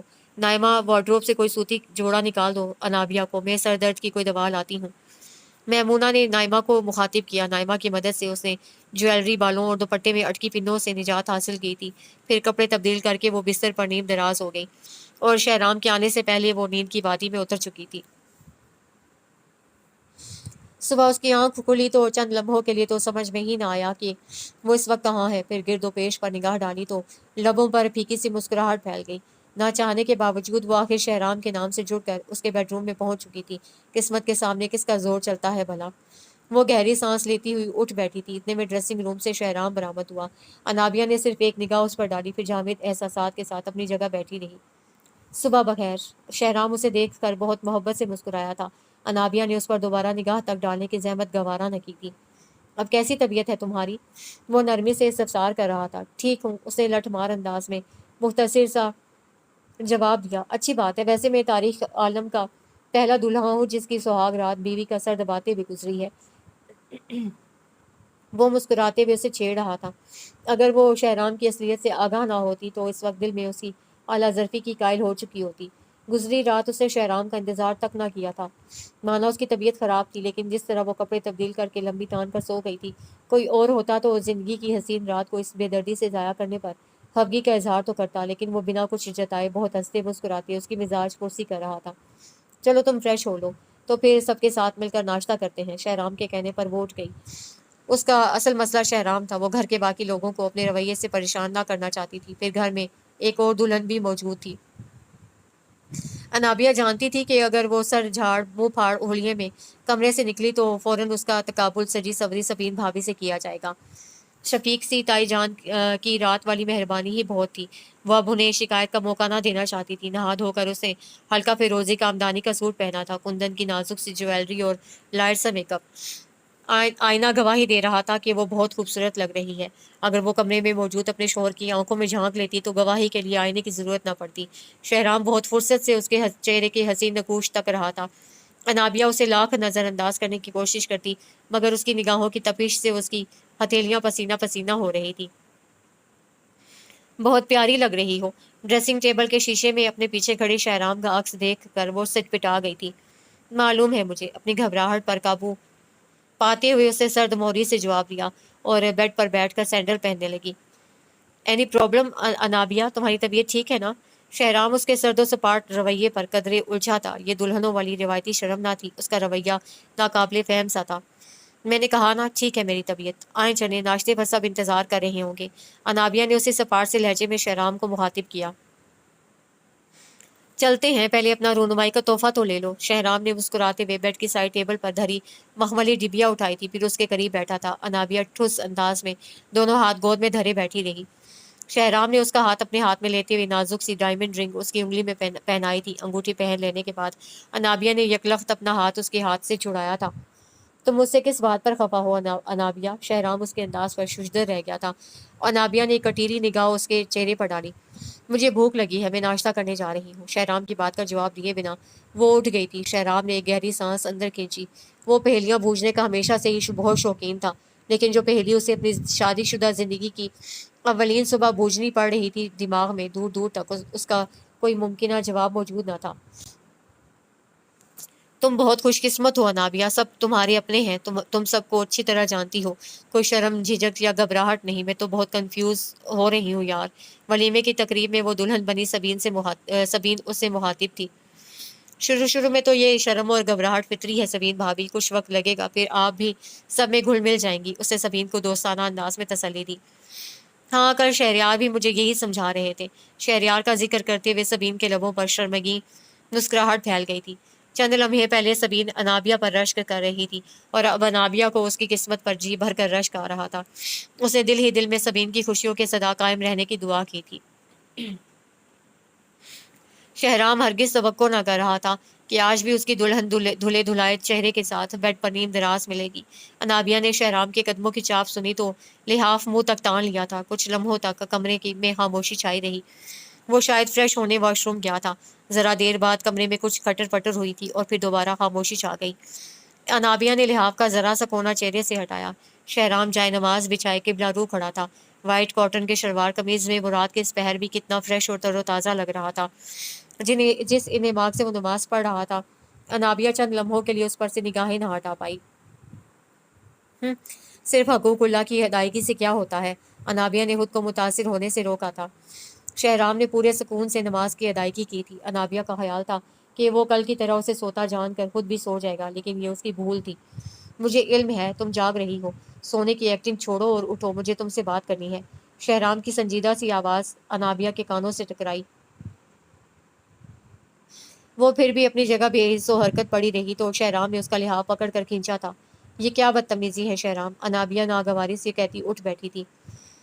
یہ بدتمیزی یہ نہیں، بدتمیزی وہ ہے جو تم کر رہی ہو۔ وہ خفگی سے گویا ہوا، مجھے نیند آ رہی ہے، سونا ہے مجھے۔ انابیہ کی بیزاری کا عجب ہی عالم تھا۔ تو مجھے مسلسل اوائڈ کر رہی ہو، کوئی مسئلہ ہے تو مجھے بتاؤ انابیہ، مسئلے بات چیت سے ہی سولو ہوتے ہیں۔ وہ بہت تحمل مزاجی کا مظاہرہ کر رہا تھا۔ انابیہ نے ایک تیکھی نگاہ اس کے اس خوبرو چہرے پر ڈالی۔ میں تو پہلے ہی تمہاری محبت میں گھائل ہو چکا ہوں، یوں نگاہوں کے تیر تو مت چلاؤ یار۔ وہ بے بسی سے مسکرایا تھا، ایک تنفر بھری مسکراہٹ انابیہ کے لبوں پر پھیل گئی تھی۔ اگر میری جگہ کوئی اور ہوتا تو یہی سمجھتا کہ تم اس شادی پر راضی نہیں تھی اور تمہیں زبردستی اس بندھن میں باندھا گیا ہے، لیکن میں جانتا ہوں کہ یہ رشتہ 100% تمہاری مرضی پر طے ہوا ہے، پھر اس طرح بیہیو کیوں کر رہی ہو؟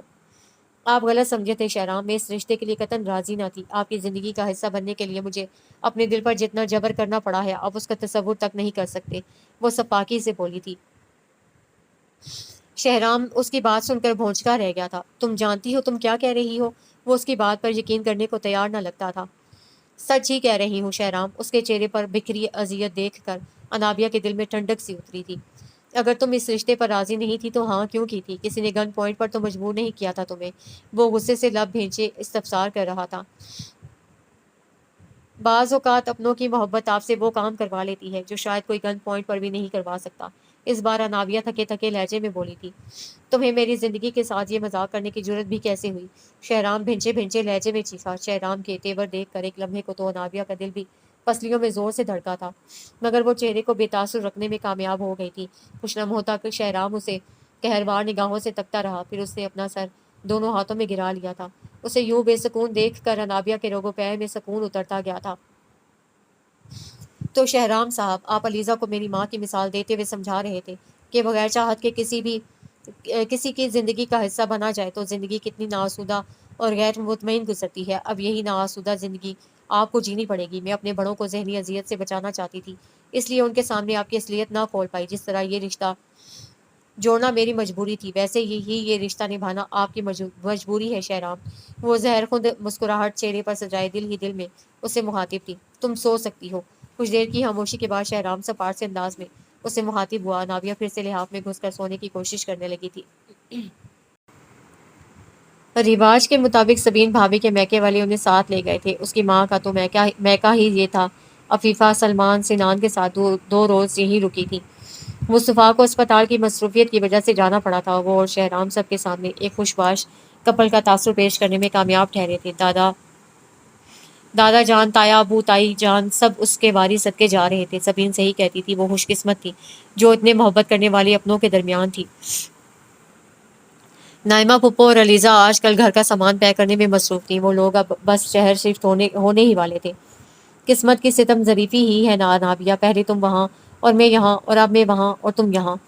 اپنی قسمت میں ایک دوسرے کے پاس رہنا تو لکھا ہی نہیں۔ علیزہ جاتے سمے اداس ہو رہی تھی۔ میں جب ماما پاپا کے پاس آیا کروں گی تو پھر تم بھی ہمارے ہاں رہنے آ جایا کرنا، انابیہ نے اپنی پیاری سی سہیلی کو تسلی دی تھی۔ تم لاہور سے اتنی جلدی تھوڑی آ سکو گی، علیزہ مسکرائی تھی۔ لاہور کون جا رہا ہے؟ انابیہ لاپرواہی سے بولی تھی۔ کیا مطلب کون؟ کیا شادی کے بعد بھی شہرام بیچارہ چھڑا چھانٹ بن کر زندگی گزارے گا؟ بیوی تیاری پکڑ لو، تمہیں اس کے گھر کی چولہا چکی سنبھالنی پڑے گی۔ علیزہ نے اسے شرارت سے چھیڑا۔ اس وقت تو محض انابیہ انابیہ محض مسکرا کر رہ گئی، مگر اگلے دن دوپہر کے کھانے کے وقت گفتگو کا یہی موضوع چھڑ گیا تھا۔ شہرام بیٹا، کب روانگی ہے تمہاری؟ میرا مشورہ تو یہ ہے کہ پہلے خادم حسین کو ساتھ لے جاؤ، اپارٹمنٹ وغیرہ سیٹ کرو، پھر انابیہ کو ساتھ لے جانا۔ مرتضیٰ نے گھریلو ملازم کا نام لیتے ہوئے شہرام کو مشورہ دیا تھا۔ تایا کے مشورے پر انابیہ گڑبڑا گئی تھی۔ اتنی چھٹیوں کے بعد آفس جوائن کروں گا بابا، کاموں کا انبار جمع ہوگا، اپارٹمنٹ وغیرہ سیٹ کرنا تو خاصی فرصت میں کرنے والا کام ہے۔ شہرام نے عذر تراشا تو انابیہ نے سکون کا سانس لیا۔ اتنی جلدی تم واپس جا رہے ہو؟ میں تو کہہ رہی تھی ہفتے 10 دن کی چھٹی اور لے لیتے، کہیں گھومنے پھرنے ہی چلے جاتے۔ شہریار اور سبین بھی تو جا رہے ہیں، ساتھ تم بھی چلے جاتے بیٹا، اس بار مشکل میں ڈالنے والی میمونہ تھی۔ فی الحال مزید چھٹی ملنا مشکل ہے امی، انشاءاللہ کچھ عرصے بعد چھٹی لے کر ناردرن ایریاز کی طرف گھومنے نکلیں گے، جب موسم بھی خوشگوار ہوگا۔ کیوں انابیہ؟ بات کے اختتام پر اس نے انابیہ سے بھی رائے طلب کی۔ جی بالکل۔ وہ اچانک مخاطب کیے جانے پر چونکی، مگر پھر تابعداری سے اس کی بات کی تائید کی تھی۔ میمونہ کو بہو کی تابیداری پر ٹوٹ کر پیار آیا تھا۔ چلو ٹھیک ہے، جیسے تم لوگوں کی مرضی، وہ مطمئن ہو گئی تھی۔ شہرام لاہور چلا گیا تھا۔ انابیہ کا خیال تھا کہ وہ اس کے جانے کے بعد خود کو مطمئن محسوس کرے گی، مگر حیرت انگیز طور پر آج کمرے کے ساتھ ساتھ اس کا دل بھی خالی خالی ہو رہا تھا۔ وہ 10 دن تک ایک چھت تلے دو اجنبیوں کی طرح رہے تھے۔ اب شہرام بھی اسے مسلسل نظر انداز کرنے کی پالیسی اپنائے ہوئے تھا۔ انابیہ اس بات پر شکر مناتی تھی کہ اسے غصے اور ضد میں آ کر انتقام کی کوئی اور راہ نہیں اپنائی تھی۔ اگر اس کی فطرت کے ہرجائی پن کو نظر انداز کر دیا جاتا تو وہ بظاہر بہت ڈیسنٹ اور سلجھی ہوئی عادات کا مالک تھا۔ انابیہ اسے یاد کرنا نہ چاہ رہی تھی، مگر لاشعوری طور پر اسی کو سوچے جاتی تھی۔ سب گھر والوں کو وہ باقاعدگی سے فون کرتا، مگر انابیہ کے سیل فون پر اس کی کبھی کوئی کال نہ آئی۔ اسے خود پر شدید غصہ آتا تھا کہ وہ اس کے کسی میسج یا کال کا انتظار ہی کیوں کر رہی ہے۔ غصے کی جس آگ میں وہ جلتے ہوئے اس کی زندگی میں شامل ہوئی تھی، آخر وہ آگ سرد کیوں پڑتی جا رہی تھی؟ شہرام کا جرم ابھی بھی اس کی نظر میں ناقابل معافی تھا۔ پھر اسے کیوں لگتا تھا کہ جو سزا اسے شہرام کے لیے منتخب کی ہے، اس کی اذیت شہرام سے زیادہ اسے بھگتنی پڑ رہی ہے؟ ابھی تو اسے شہرام کے ساتھ فقط 10 دن گزارے تھے، پھر کیوں اس کا دل موم کی طرح پگھلتا جا رہا تھا؟ ہر روز اسے جواب میں بھوری آنکھوں والا ہنستا مسکراتا شہرام ہر روز اسے خواب میں بھوری آنکھوں والا ہنستا مسکراتا شہرام نظر آتا تھا، اور وہ ایسی ہی ایک رات تھی جب دروازے کی زوردار دستک پر اس کی آنکھ کھلی۔ وہ ہڑبڑا کر اٹھی تھی، گھڑی پر نگاہ ڈالی تو رات کا 1:30 بج رہا تھا۔ اس ٹائم کون دروازہ بجا سکتا تھا؟ اسے تھوڑا ڈر لگا تھا۔ اتنے میں دروازہ دوبارہ بجا تھا، ساتھ ہی شہرام کی آواز بھی سنائی دی۔ انابیہ نے لپک کر دروازہ کھولا تھا۔ کیسے گھوڑے بیچ کر سوتی ہو تم؟ کب سے دروازہ بجا رہا تھا؟ وہ خفگی سے کہتا کمرے میں داخل ہوا۔ آپ اچانک کیسے؟ تائی جان نے تو نہیں بتایا تھا کہ آپ کے آنے کا کوئی پروگرام ہے؟ انابیہ نے حیرت سے استفسار کیا تھا۔ شہرام نے ایک تیکھی نگاہ اس کے چہرے پر ڈالی، مگر جواب دینے کی زحمت نہ کی۔ انابیہ کو اپنے لہجے کی حلاوت پر خود ہی غصہ آ گیا۔ ضرورت ہی کیا تھی اس شخص کے منہ لگنے کی؟ وہ دوبارہ بستر میں گھس گئی تھی، لیکن اب دوبارہ نیند آنے کا سوال ہی پیدا نہ ہوتا تھا۔ شہرام نے سفری بیگ صوفے پر رکھا، سائڈ ٹیبل پر دھرے جگ سے گلاس میں پانی اڈیلا، صوفے پر بیٹھ کر گھونٹ گھونٹ پانی پیا، پھر موبائل ہاتھ میں لے کر چارجر کی تلاش میں نگاہیں دوڑائیں۔ میرا چارجر کہاں ہے؟ آخر انابیہ سے ہی پوچھنا پڑا تھا۔ سبین بھابھی کے فون میں بھی وہی چارجر لگتا ہے، ان کو اپنے والا نہیں مل رہا تھا، میں نے آپ کا دے دیا۔ انابیہ نے اس بار سپاٹ سے انداز میں ہی جواب دیا۔ شہرام نے گہری سانس اندر کھینچی تھی، پھر دروازے کی سمت بڑھا۔ آپ رات کے اس پہر ان سے چارجر لینے جائیں گے؟ انابیہ اچھلی تو پڑی۔ دروازے کی نوب گھماتے گھماتے شہرام پلٹا تھا۔ اتنا پاگل نہیں ہوں کہ اس ٹائم سبیر بھابھی کو جگا کر ان سے چارجر مانگوں، امی کو جگانے جا رہا ہوں۔ سخت بھوک لگی ہے مجھے، امی کھانا دے دیں گی۔ اس ٹائم تائی جان کو بے آرام کریں گے، پھر کہہ رہے ہیں اتنا پاگل نہیں ہوں میں۔ انابیہ نے اس کے لہجے کی نقل اتاری۔ تو کیا بھوکا سو جاؤں؟ وہ تنک کر بولا تھا۔ ویسے تو ایک رات بھوکا سونے سے بھی بندہ فوت نہیں ہو جاتا، لیکن لا دیتی ہوں میں کھانا۔ انابیہ جیسے اس کی ساتھ پشتوں پر احسان کرتے ہوئے اٹھی تھی۔ روٹی بنانا سیکھ لی؟ شہرام نے یقیناً طنز ہی کیا تھا۔ وہ بنا جواب دیے کمرے سے نکل گئی تھی۔ شہرام نے صوفے کی پشت سے سر لگا لیا، ایک بے بس سی مسکراہٹ اس کے چہرے پر پھیل گئی۔ دل بھی انسان کو کیسے کیسے خوار کرواتا ہے۔ اس لڑکی کی ایک جھلک دیکھنے کو آج دل اتنا بےتاب ہوا کہ وہ بنا کسی پروگرام کے اچانک گاؤں کے لیے نکل پڑا۔ تھکاوٹ سے اس کا جسم چور چور ہو رہا تھا۔ رات کی ڈرائیونگ اسے ہمیشہ ہی بہت مشکل لگتی تھی، مگر آج یہ مشکل کام اس نے برضا اور رغبت کیا تھا۔ صوفے سے سر ٹکائے ٹکائے ہی اس کی آنکھ لگ گئی تھی۔ جانے کتنا وقت گزرا تھا کہ برتنوں کی کھٹر پٹر سی اب آنکھ کھلی۔ انابیہ جہازی سائز بیڈ کے ایک سرے پر دسترخوان بچھا کر کھانا چن رہی تھی۔ اب آ بھی جائیں، بھوک بھوک کا شور مچا رہے تھے اور بنا کھانا کھائے سو بھی گئے۔ شہرام نے تھکاوٹ اور نیند سے بوجھل ہوتی سرخ سرخ آنکھوں سے انابیہ کو گھورا، پھر ہاتھ دھونے واش روم چلا گیا۔ انابیہ صوفے پہ جا بیٹھی تھی۔ یہ کیا ہے؟ شہرام کھانے بیٹھا تو ہاٹ پاٹ میں سے روٹی سے ملتی جلتی چیز نکال کر حیرت سے استفسار کیا۔ یہ صحیح نہیں لگ رہی تو دوسری کھا لیں، اس کے کنارے اتنے موٹے نہیں ہیں اور گول بھی ہے۔ انابیہ کے کہنے پر اسے دوسری روٹی نکالی تھی۔ اس روٹی کے کنارے واقعی زیادہ موٹے نہیں تھے، پہلی لمبوتری سی روٹی کی نسبت وہ واقعی بیضوی شکل کی روٹی تھی۔ شہرام وہ کھا بھی لیتا اگر وہ اس بری طرح جلی نہ ہوتی۔ امی نے تمہیں ابھی تک روٹی بنانا بھی نہیں سکھائی؟ وہ خاصی بے چارگی سے پوچھ رہا تھا۔ کھیر پکوائی سے پہلے تائی جان مجھ سے روٹی کیسے پکوا سکتی ہیں؟ اس نے جیسے شہرام کی عقل پر تعصب کا اظہار کیا۔ امی کو مشورہ دوں گا کہ کھیر پکوائی کے بعد بھی تم سے روٹی پکوائی مت کروائیں۔ وہ صاف صاف مذاق اڑا رہا تھا۔ زیادہ نخرے آ رہے ہیں تو مت کھائیں، ایک تو اتنی زور سے میرا ہاتھ جل گیا، اوپر سے مجھے آپ کی باتیں بھی سننا پڑ رہی ہیں۔ رونے والی بات نہیں تھی، مگر جانے کیوں انابیہ کو بری طرح رونا آ گیا۔ شہرام گھبرا کر اٹھا تھا۔ دکھاؤ ہاتھ۔ وہ اس کے قریب بیٹھا، پھر خود اس کی کلائی تھام کر معائنہ کیا۔ یہ والا جلا ہے۔ انابیہ نے دائیں ہاتھ کی کلائی اس کے سامنے کی، بہت بری طرح، نہ صحیح مگر جلنے کا نشان واضح تھا۔ ایک دم پھوہڑ لڑکی ہو تم، اور برنال وغیرہ کیوں نہیں لگائی؟ وہ ڈانٹتے ہوئے پوچھ رہا تھا۔ نابیہ نے کوئی جواب نہ دیا، وہ تو بس بے تحاشا امڑنے والے آنسوؤں کو روکنے کی کوشش کر رہی تھی۔ شہرام اٹھ کر واش روم تک گیا تھا، وہ وہاں سے ٹوتھ پیسٹ اٹھا لایا۔ بنا اسے مخاطب کیے اس نے انابیہ کی کلائی تھامی تھی اور جلی ہوئی جگہ پر ٹوتھ پیسٹ کا لیپ سا کر دیا۔ جلی ہوئی جلد میں ٹھنڈک سی اتر گئی تھی، پھر بھی اس کے آنسو نہ رکے تھے۔ اب اتنی تکلیف بھی نہیں ہو رہی ہوگی انابیہ، پھر ایسے کیوں رو رہی ہو؟ وہ اس پر خفا ہوتے ہوئے بولا۔ پاگل ہوں اس لیے، وہ بھرائی ہوئی آواز میں بولی تھی۔ شہرام خاموشی سے اسے دیکھتا رہا، پھر دسترخوان سمیٹ کر کچھ برتن سائڈ ٹیبل پر اور کچھ ڈریسنگ ٹیبل پر رکھ دیے۔ انابیہ چپ چاپ اٹھ کر اپنے لحاف میں گھس گئی۔ ابھی بے آواز آنسوؤں نے بہت دیر تک اس کا تکیہ بھگونا تھا۔ عجیب سی یاسیت نے اس کے وجود کا احاطہ کر رکھا تھا۔ شہرام کو واپس گئے کئی روز ہو چکے تھے۔ وہ اسے سوچنا نہیں چاہتی تھی، مگر پھر بھی سوچے ہی جاتی۔ کبھی سوچتی کہ کاش اس روز وہ علیزہ کو ڈھونڈتی ڈھونڈتی اسٹڈی تک نہ جاتی، تو آج زندگی میں یہ بے سکونی اور خالی پن نہ ہوتا۔ بھلے سے شہرام علیزہ سے بے وفائی کر لیتا، مگر یہ بات اس کے علم میں نہ آتی۔ شہرام جب اسے اپنی محبت کا اظہار کرتا تو وہ فوراً اس محبت پر ایمان لے آتی، مگر اگلے ہی پل ایسی سوچوں پر وہ خود ہی کو لتاڑ رہی ہوتی۔ ایک دھوکے باز اور ہر چائی شخص اس کی زندگی کا حصہ تو بن گیا تھا، مگر وہ اسے اپنے دل میں کوئی جگہ نہ دینا چاہتی تھی۔ ہاں، وہ اس کے دل میں کہیں نہ بستا تھا، اور وہ اس بارے میں پر یقین تھی، مگر وہ اپنے دل میں جھانکنے سے ڈرتی بھی تھی۔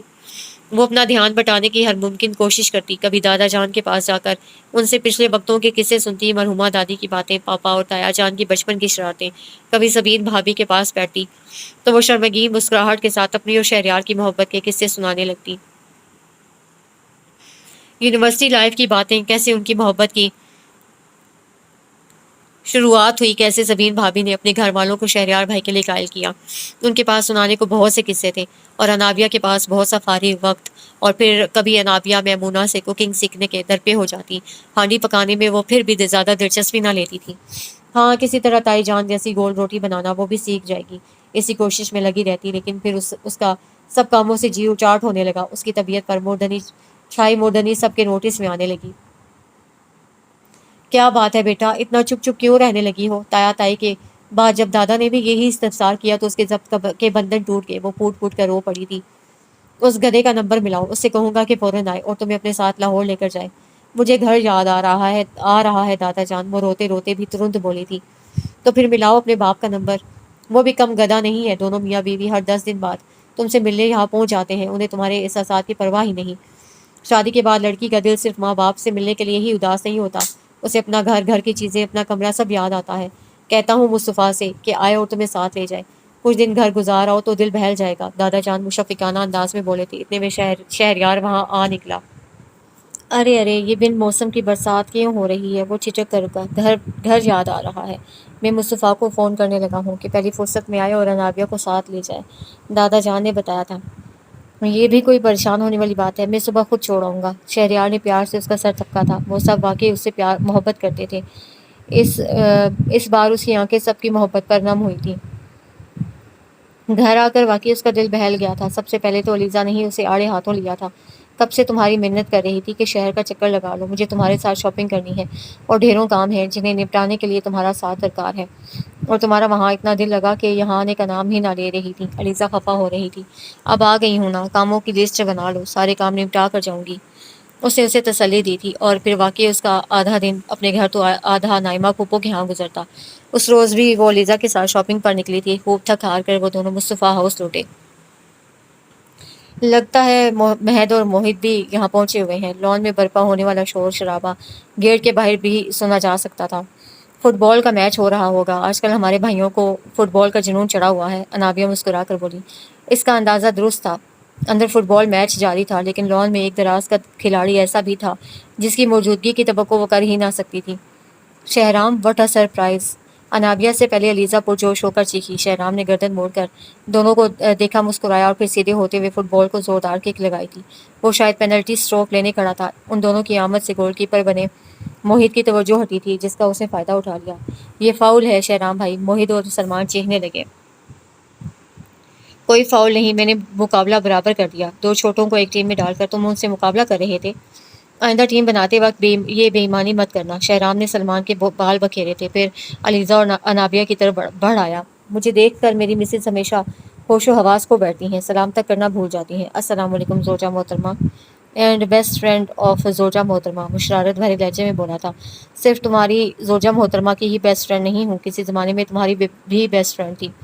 تم نے تو مجھے ایسا ہی بھلایا کہ مجھے یقین ہی نہیں آتا، نہ کوئی فون نہ میسج۔ سچ اگر تمہاری شادی انابیہ سے نہ ہوئی ہوتی تو میں یہی سمجھتی کہ بی بی آنے کے بعد تم نے آنکھیں بدل لیں۔ اب سمجھ میں نہیں آتا کہ تمہاری اس توتا چشمی کو کیا نام دوں۔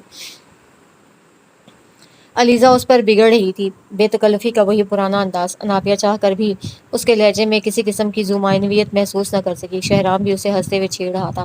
اس وقت وہ صرف اچھے دوست لگ رہے تھے۔ اگر شہرام کو ڈھیر تصور کر بھی لیا جاتا تو علیزہ کے اتنے نارمل بیہیویئر پر وہ کس کھاتے میں ڈالتی؟ انابیہ نے اسے شہرام کے سامنے شہرام کے ہی لیے بلک بلک کر روتے دیکھا تھا۔ شادی کی تمام تقریبات میں علیزہ کی بھیگی پلکیں انابیہ کی نگاہوں سے اوجھل نہ رہ پائی تھیں، لیکن وہ جب بھی شہرام کو مخاطب کرتی تھی تو اس کا لہجہ اور انداز بالکل نارمل ہوتا۔ کوئی شخص اتنی شاندار اور جاندار ایکٹنگ کیسے کر سکتا تھا؟ انابیہ کا دماغ بری طرح الجھ رہا تھا۔ کھڑے کھڑے کہاں کھو جاتی ہو چچی جان، آواز دے رہی ہیں۔ شہرام نے اس کی آنکھوں کے آگے ہاتھ لہرایا۔ وہ جیسے یکدم چونکی۔ علیزہ پہلے ہی رہائشی حصے کی جانب بڑھ چکی تھی، وہ بھی شہرام کی میت میں آگے بڑھ گئی۔ اور لو نا شہرام، یہ پالک پنیر تو خصوصاً تمہارے لیے ہی بنایا ہے، تمہیں بہت پسند ہے نا؟ داماد پہلی بار گھر آیا تھا اور عفیفہ اسے فل پروٹوکول دے رہی تھی۔ کھانا بہت لاجواب بنا ہے چچی جان، بہت دن بعد اتنا سیر ہو کر کھایا ہے، اور روٹیوں کا تو جواب ہی نہیں۔ کیسی گول روٹی ہے، کنارے بھی موٹے نہیں اور جلی ہوئی تو بالکل نہیں۔ اس نے سامنے پڑی چنگیر میں سے ایک روٹی اٹھا کر بے ساختہ تعریف کی۔ لاہور میں بازار کی روٹی کھانا پڑتی ہوگی نا، اسی لیے گھر کی روٹی کی قدر آ رہی ہے۔ عفیفہ مسکرائی تھی۔ نہیں، گھر والی کی روٹی یاد آ گئی تھی، اسی لیے اس روٹی کی قدر آ رہی ہے۔ وہ بڑبڑایا تھا، مگر بڑبڑاہٹ اتنی بلند ضرور تھی کہ ساتھ والی چیئر پر بیٹھی انابیہ کی سماعتوں تک بآسانی پہنچ گئی تھی۔ مما، یہ پائے والا ڈونگا بھی تو ادھر کیجیے نا۔ شہرام کو بکرے کے سری پائے بھی بہت پسند ہیں۔ انابیہ نے بھی فوری بدلا لیا تھا۔ ارے نہیں، میں پہلے ہی بہت کھا چکا، یہ بھی پھر کبھی۔ شہرام نے فوراً منع کرنا چاہا۔ تھوڑا سا تو ٹرائی کیجیے شہرام، مما کے ہاتھوں کی بنی نرم روٹی پائے کے شوربے میں بھگو کر کھائیں گے تو کھانے کا لطف دوبالا ہو جائے گا۔ انابیہ نے اسے مسکرا کر مخاطب کیا۔ شہرام بس اسے بے بسی سے دیکھ کر رہ گیا تھا۔ ناراض تم، ناراض ہم، کیسے مٹیں یہ دوریاں، ہم منتظر تم بے خبر، دونوں کی ہیں مجبوریاں۔ گاڑی میں دھیمے سروں میں جنید جمشید کا بہت پرانا گانا چل رہا تھا۔ وہ شہرام کے ساتھ واپس گاؤں جا رہی تھی۔ یہ شہرام کے ساتھ اس کا پہلا سفر تھا۔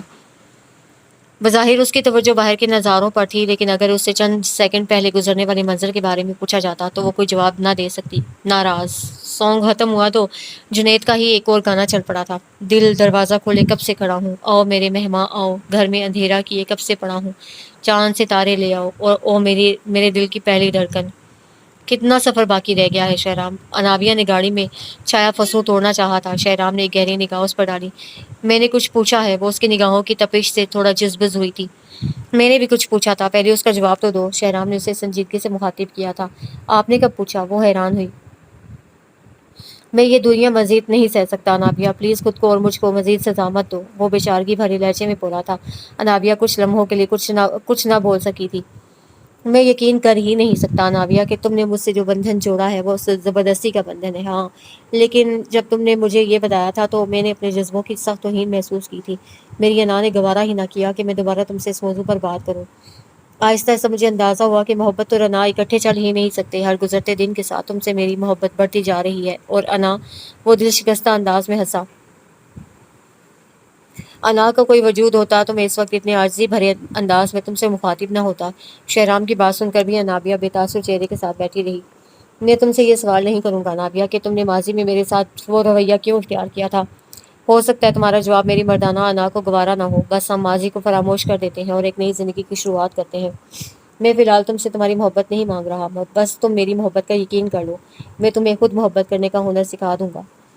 شہرام بول رہا تھا اور انابیہ اپنے دل کے دروازے بند کرتے کرتے تھک چکی تھی۔ اسے خود کو یاد دلانا پڑا تھا کہ وہ شخص باتوں کا بہت بڑا کھلاڑی ہے۔ خاموش کیوں ہو، کچھ تو بولو۔ شہرام کی انگ انگ سے اضطراب جھلک رہا تھا۔ میں آپ کی محبت کا اعتبار کر لوں شہرام، اور کچھ عرصے بعد آپ محبت کا کوئی اور جزیرہ دریافت کر لیں۔ میں آپ کو آپ کی محبت یاد دلاؤں تو آپ کہیں کہ وہ محبت نادانی اور حماقت کے سوا کچھ نہ تھی۔ ایک زہر خود مسکراہٹ چہرے پر سجا کر اس نے شہرام کو مخاطب کیا۔ شہرام کا پاؤں یکلخت بریک پر جا پڑا تھا۔ اس بکواس کی وجہ دریافت کر سکتا ہوں؟ وہ مسلسل اس کے جذبوں کی توہین کر رہی تھی۔ تیش کا میں آنا فطری امر تھا۔ انابیہ کو اس کے غصے سے زیادہ اس کی ڈٹائی پر تعجب ہوا تھا۔ کوئی اور شخص ہوتا تو اتنا کھلا طنز سن کر گڑبڑا کر رہ جاتا۔ وہ اس کے ماضی سے واقف تھی، یہ جان کر بھی اس کے چہرے کا رنگ نہ بدلا تھا۔ اس کے چہرے پر صرف بے تحاشا غصہ اور دکھ جھلک رہا تھا۔ گاڑی چلائیں شہرام، پہلے ہی بہت دیر ہو گئی ہے، اس نے اکتا کر شہرام کو مخاطب کیا۔ اس نے بنا کچھ مزید کہے گاڑی سٹارٹ کر دی تھی۔ باقی کا پورا سفر وہ لب بھینچے ڈرائیونگ کرتا رہا تھا۔ پھر وہی بے کیف دن تھے اور بے چین راتیں۔ شہرام لاہور چلا گیا تھا اور اس بار آنے کا نام ہی نہ لے رہا تھا۔ گھر والے اسے سخت خفا تھے۔ وہ آخر انابیہ کو اپنے پاس کیوں نہیں بلوا رہا؟ میری جاب بہت ٹف ہے امی، کوئی اسپیسیفک ڈیوٹی آورز نہیں۔ انابیہ یہاں اکیلی کیسے رہ پائے گی؟ ہر بار اس کا بہانہ یہی ہوتا۔ تو ٹھیک ہے، کچھ دنوں کے لیے میں انابیہ کے ساتھ آ جاتی ہوں، اس کا دل لگ جائے گا تو میں واپس آ جاؤں گی۔ میمونہ اب اس کا کوئی عذر سننے کو تیار نہ تھی۔ اچھا ٹھیک ہے، بس کچھ دنوں کی مہلت دے دے، ایک بہت اہم پروجیکٹ چل رہا ہے، وہ مکمل ہو جائے تو پھر میں آتا ہوں، تب اس موضوع پر بات کریں گے۔ شہرام نے ماں کو پھر ٹال دیا تھا۔ فون بند ہونے کے بعد بھی میمونہ دیر تک بڑبڑاتی رہی تھی۔ پاس بیٹھی انابیہ کے دل پر بوجھ مزید بڑھ گیا تھا۔ شہرام اس پر کوئی بات نہ آنے دے رہا تھا۔ وہ خود ماں باپ اور دادا کی ناراضی کا سامنا کر رہا تھا، لیکن آخر وہ کب تک بہانے بنا کر سب کو ٹال سکتا تھا؟ یہ سوچ انابیہ کے دماغ کو مزید الجھانے کا باعث بن رہی تھی۔ مصطفیٰ ماموں کے دوست ڈاکٹر خالد اپنی فیملی کے ساتھ ہمارے یہاں کے 2 چکر لگا چکے ہیں۔ انابیہ نے علیزہ کی خیر خیریت لینے کو فون کیا تو اس نے روحانسی ہو کر اطلاع دی تھی۔ ڈاکٹر خالد کا شمار مصطفیٰ کے بہت سے قریبی دوستوں میں ہوتا تھا۔ دونوں کی فیملیز کا بھی ایک دوسرے کے ہاں آنا جانا تھا، اس لیے علیزہ کی بات سن کر انابیہ کو کوئی تعجب نہ ہوا۔ آنٹی روزینہ بہت جلد دوستیاں گانٹنے والی خوش مزاج خاتون تھی۔ ضرور انہوں نے نائمہ پھپھو سے بھی دوستی گانٹ لی ہوگی اور ان سے ملنے ان کے گھر چلی گئی ہوں گی۔ نائمہ پھپھو کا گھر مصطفیٰ ہاؤس سے زیادہ دور تھوڑی تھا، اور یہی بات اس نے علیزہ سے بھی کہہ دی تھی۔ صرف تمہاری روزینہ آنٹی ہی نہیں، ان کے ساتھ ان کے ہسبینڈ اور ان کا وہ لمبوترا بیٹا بھی ہوتا ہے، علیزہ نے جل بھن کر بتایا تھا۔ اسامہ بھائی کی بات کر رہی ہو؟ انابیہ کو ڈاکٹر اسامہ کے لیے لمبو ڈاکٹر کی اصطلاح سن کر خوب ہی ہنسی آئی تھی۔ ہنس لو، اڑا لو مذاق، یہاں میری جان پر بنی ہوئی ہے۔ مجھے اس لمبو ڈاکٹر کے ارادے نیک نہیں لگتے، سب سے نگاہیں بچا کر وہ مجھے خوب ہی گھورتا ہے، لبوں پر مسکراہٹ بھی چپکی رہتی ہے۔ میرا بس نہیں چلتا اس بندے کو اٹھا کر اپنے ڈرائنگ روم سے باہر پھینک دوں۔ علیزہ سخت تپی بیٹھی تھی۔ ہائے اللہ علیزہ، ایسے تو مت کہو، اگر میں خود اسامہ بھائی کو اچھی طرح نہ جانتی ہوتی تو تمہاری باتیں سن کر کسی چچورے سے بندے کا خاکہ قائم کر لیتی۔ وہ تو بہت ڈیسنٹ اور ڈیشنگ سے شخص ہیں۔ انابیہ نے ڈاکٹر اسامہ کی وکالت کی تھی۔ بھلے سے ہوتا رہے ڈیسنٹ اور ڈیشنگ، لیکن اس کی فیملی کی بار بار آمد مجھے تشویش میں مبتلا کر رہی ہے۔ میں پڑھ لکھ کر اپنا کیریئر بنانا چاہتی ہوں، اگر ان لوگوں کی طرف سے کوئی ایسا ویسا سلسلہ شروع ہو گیا تو میرا کیا بنے گا؟ علیزہ سخت تشویش میں مبتلا ہو رہی تھی۔ اچھا تم فکر مت کرو، میں مما سے پوچھتی ہوں کہ کیا چکر ہے، ہو سکتا ہے یہ سب تمہارا وہم ہو۔ خالد انکل پاپا کے بہت اچھے دوست ہیں، ہو سکتا ہے بس اسی لیے وہ لوگ پاپا سے ملنے گھر آتے ہوں تو تم لوگوں کی طرف بھی چکر لگا لیتے ہوں۔ آخر نائمہ پھوپھی سگی بہن ہے پاپا کی۔ کاش ایسا ہی ہو، علیزہ نے ٹھنڈی سانس بھری۔ لیکن آئندہ آنے والے دنوں نے ثابت کر دیا کہ علیزہ کے خدشے بے بنیاد نہیں تھے۔ ڈاکٹر خالد نے واقعی اپنے لائق فائق ڈاکٹر بیٹے کے لیے علیزہ کا رشتہ مانگ لیا تھا، اور آج کل ثاقب پھوپھا اپنی فیملی میں اس حوالے سے صلاح مشورے کرنے میں مصروف تھے۔ امید تھی کہ جلد ہی یہ بیل منڈے چڑھ جائے گی۔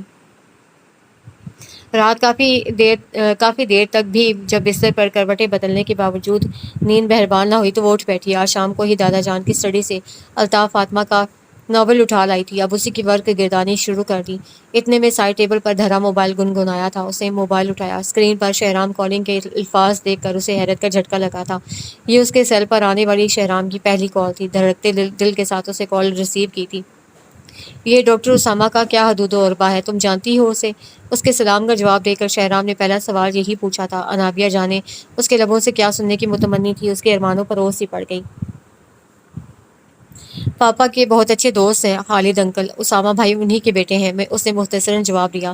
یہ تو میں بھی جانتا ہوں، تم یہ بتاؤ بندہ کیسا ہے، کیسی عادتیں ہیں، کیا وہ ہماری علیزہ کو ڈیزرو کرتا ہے؟ شہرام کے پوچھنے پر پھیکی سی مسکراہٹ انابیہ کے لبوں پر پھیل گئی۔ علیزہ کے لیے شہرام کا اتنا حساس ہونا اس کے گلٹ کو ظاہر کرتا تھا۔ بظاہر اسامہ بھائی کی شخصیت میں کوئی خامی نہیں، پاپا بھی ان کے متعلق ہر طرح کی گارنٹی دینے کو تیار ہیں۔ خالد انکل پاپا کے اتنے اچھے دوست ہیں کہ ان کے گھر یا ان کے بچوں کی کوئی بات پاپا سے چھپی ہوئی نہیں ہو سکتی، اس نے شہرام کی تسلی کروائی تھی۔ ٹھیک ہے، بس یہی پوچھنا تھا۔ شہرام نے لائن منقطع کر دی اور وہ کتنی دیر تک بے جان ہاتھوں میں سیل فون لیے بیٹھی رہی۔ تایا جان، دادا جان اور ثاقب پھوپھا کی فیملی کے 2-4 بندے ڈاکٹر اسامہ سے مل کر اس کے حق میں فیصلہ دے چکے تھے۔ خالد انکل کی فیملی کی خواہش پر باضابطہ منگنی کی رسم ادا کی جا رہی تھی۔ انابیہ کے پاس علیزہ کے فون پر فون آ رہے تھے، وہ اسے فوراً اپنے پاس بلا رہی تھی۔ باقی لوگوں نے رسم سے 1 دن پہلے ہی پہنچنا تھا، مگر وہ دادا جان اور ڈرائیور کی ہمراہ 4-5 دن پہلے ہی مصطفیٰ ہاؤس چلی گئی تھی۔ دادا جان تو فوراً ہی بیٹی اور نواسی سے ملنے چلے گئے، اس کا کچھ ٹھہر کر جانے کا ارادہ تھا۔ ماموں جان، اس دفعہ آپ کی بیٹی میری مہمان ہے، اس لیے برائے مہربانی اسے بیگ سمیت ہمارے گھر چھوڑ جائیے۔ علیزہ نے مصطفیٰ کو فون کھڑکا دیا تھا۔ حکم کی فوری تعمیل کر دی گئی تھی۔ نائمہ کو بھی بھتیجی کی آمد سے خاصی ڈھارس ملی تھی۔ بازاروں کی خاک چھاننے سے افی کی بھی جان جاتی ہے اور میری بھی۔ اب تم آ گئی ہو تو اپنی سہیلی کی شاپنگ خود ہی نمٹاؤ۔ نائمہ نے شاپنگ کا ڈپارٹمنٹ اس کے سپرد کر دیا۔ میں کہتی تھی نا تم سے، اس گھونچو ڈاکٹر کی نیت میں فطور ہے، ایسے ہی تو گھوریاں نہیں مارتا تھا مجھے۔ رات کو جب تنہائی میسر آئی تو علیزہ نے اس کے سامنے اپنے دل کی بھڑاس نکالی۔ شہرام کا فون آیا تھا، اسامہ بھائی کے متعلق انویسٹیگیشن کر رہے تھے، پوچھ رہے تھے کہ وہ بندہ تمہیں ڈیزرو کرتا بھی ہے یا نہیں۔ انابیہ علیزہ کے چہرے پر نگاہیں جمائے ہوئے دھیرے سے بولی تھی۔ علیزہ کے چہرے پر زخمی سی مسکراہٹ پھیل گئی۔ میں نے شہرام جیسے مخلص دوست کو بہت ستایا ہے، ایویں اتنے دن اسے ٹینشن میں مبتلا رکھا۔ اسے تسلی دے دینا کہ اسامہ واقعی بہت اچھا بندہ ہے، امید ہے وہ علیزہ کے دل کو پھر سے دھڑکنا سکھا دے گا۔ علیزہ دھیرے سے بولی تھی۔ انابیہ حیرت سے آنکھیں پھاڑ کر اسے تکنے لگی۔ وہ علیزہ سے اس قسم کی بات کی ہرگز توقع نہ کر رہی تھی۔ کیا علیزہ کو علم تھا کہ انابیہ کو سب پتہ ہے؟ وہ کتنی آسانی سے اس کے سامنے اظہار کر گئی تھی۔ اتنا حیران کیوں ہو رہی ہو؟ کیا شہرام نے آج تک تمہیں کچھ نہیں بتایا؟ وہ تو تمہیں اپنی زندگی کہتا ہے، تم سے کب کوئی بات چھپائی ہوگی؟ علیزہ مسکراتے ہوئے اسے مخاطب تھی۔ انابیہ نے نفی میں گردن ہلا دی۔ علیزہ جو اب آگے کیا کہنے لگی تھی وہ دم سادے اس کی بات سننے لگی۔ پھر تو واقعی شہرام بہت وفادار اور بااعتماد دوست ثابت ہوا ہے، اسے دوستی نبھانے پر 100/100 نمبر ملنے چاہیے۔ علیزہ نے شہرام کی تعریف کی۔ انابیہ اسے ناسمجھی سے تکنے لگی۔ لیکن شاید میں اتنی اچھی دوست نہیں ہوں، کہنے کو تو تمہیں اپنا بیسٹ فرینڈ کہتی ہوں، لیکن اپنی زندگی کا ایک گوشہ تم سے بھی چھپایا۔ علیزہ نے گہری سانس اندر کھینچتے ہوئے خود کلامی سی کی۔ لیکن آج مجھے تمہاری ضرورت ہے انابیہ، مجھے ایسا کندھا چاہیے جس پر سر رکھ کر میں اپنی گزشتہ محبت کے سارے آنسو بہا لوں۔ شہرام صحیح کہتا تھا، وہ محبت بچپن کی حماقت کے سوا کچھ نہ تھی، لیکن میرے دل میں اس محبت کی جڑیں بہت دور دور تک پھیل چکی تھیں۔ علیزہ کے آنسو گالوں پر بہہ نکلے تھے، وہ اس وقت خود اذیتی کی انتہا پر تھی۔ اس کی کوئی باتوں میں ربط نہ تھا، لیکن انابیہ کا رواں رواں اس کی طرف متوجہ تھا۔ شہرام نے بہت بچپن میں کبھی مرتضیٰ ماموں اور میمونہ پھپھو کی باتیں سن لی تھیں۔ وہ باتیں میرے اور شہریار کے مستقبل سے متعلق تھیں۔ میں میمونہ پھپھو کی بھتیجی بھی تھی اور ایک لحاظ سے بھانجی بھی۔ وہ مستقبل میں میرے ساتھ تیسرا رشتہ جوڑنے کی خواہش مند تھیں۔ مرتضیٰ ماموں تو خیر میرے پیارے ماموں تھے ہی، بیوی کی بات پر انہیں کیا اعتراض ہونا تھا؟ انہوں نے ہنستے ہنستے پھپھو کی تجویز کی تائید کر دی۔ کاش شہرام اس روز اپنے امی ابو کی وہ باتیں نہ سنتا، وہ میرا بچپن سے ہی بہت اچھا دوست تھا۔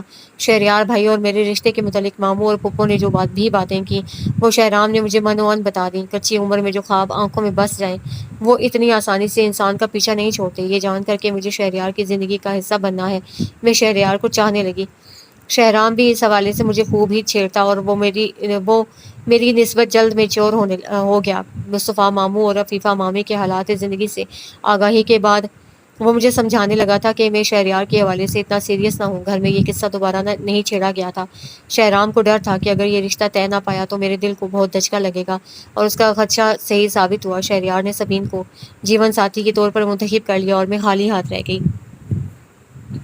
علیزہ کے رونے کی شدت میں اضافہ ہو گیا۔ انابیہ کا چہرہ لٹھے کی مانند سفید ہو رہا تھا۔ شہرام مجھے سمجھاتا تھا کہ اللہ نے میرے مقدر میں کسی بہت اچھے بندے کا ساتھ لکھا ہوگا، مگر میرے دل کو قرار نہ آتا تھا۔ میں اپنی فرسٹریشن پر اس پر چڑھ دوڑتی تھی۔ اس کی وجہ سے میرے دل میں شہریار بھائی کی چاہت بیدار ہوئی۔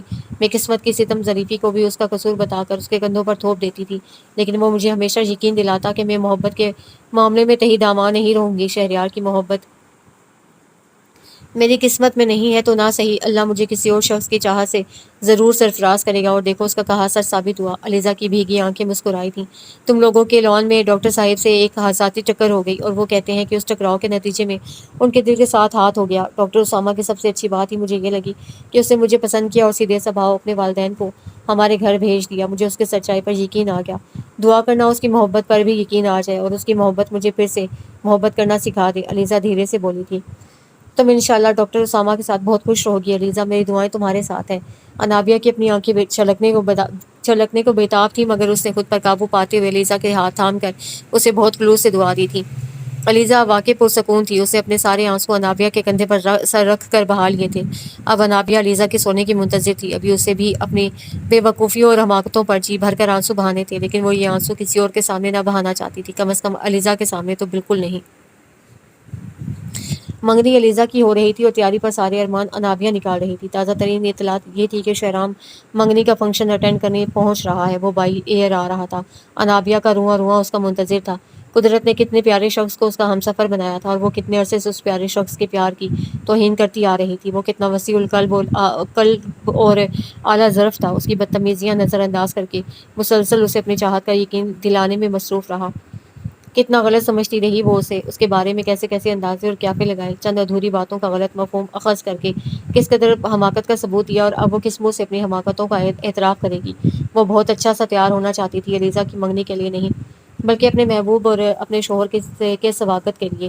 اس کی نگاہیں بےتابی سے شہرام کو کھوج رہی تھی، اور پھر وہ آ گیا تھا، لیکن آج وہ ہمیشہ کی طرح فریش نہ لگ رہا تھا۔ وہ بہت تھکا تھکا اور نڈھال سا لگ رہا تھا۔ انابیہ منتظر رہی کہ اسے دیکھ کر شہرام کی نگاہوں میں ستائش ابھرے گی۔ وہ جانے یہ کیوں بھول گئی کہ اس نے شہرام کو ایسا کوئی حق دیا ہی نہیں۔ یہی کب تھا، وہ اسے ملا ضرور تھا، سلام دعا ہوئی، حال احوال بھی دریافت کیا، اور بس۔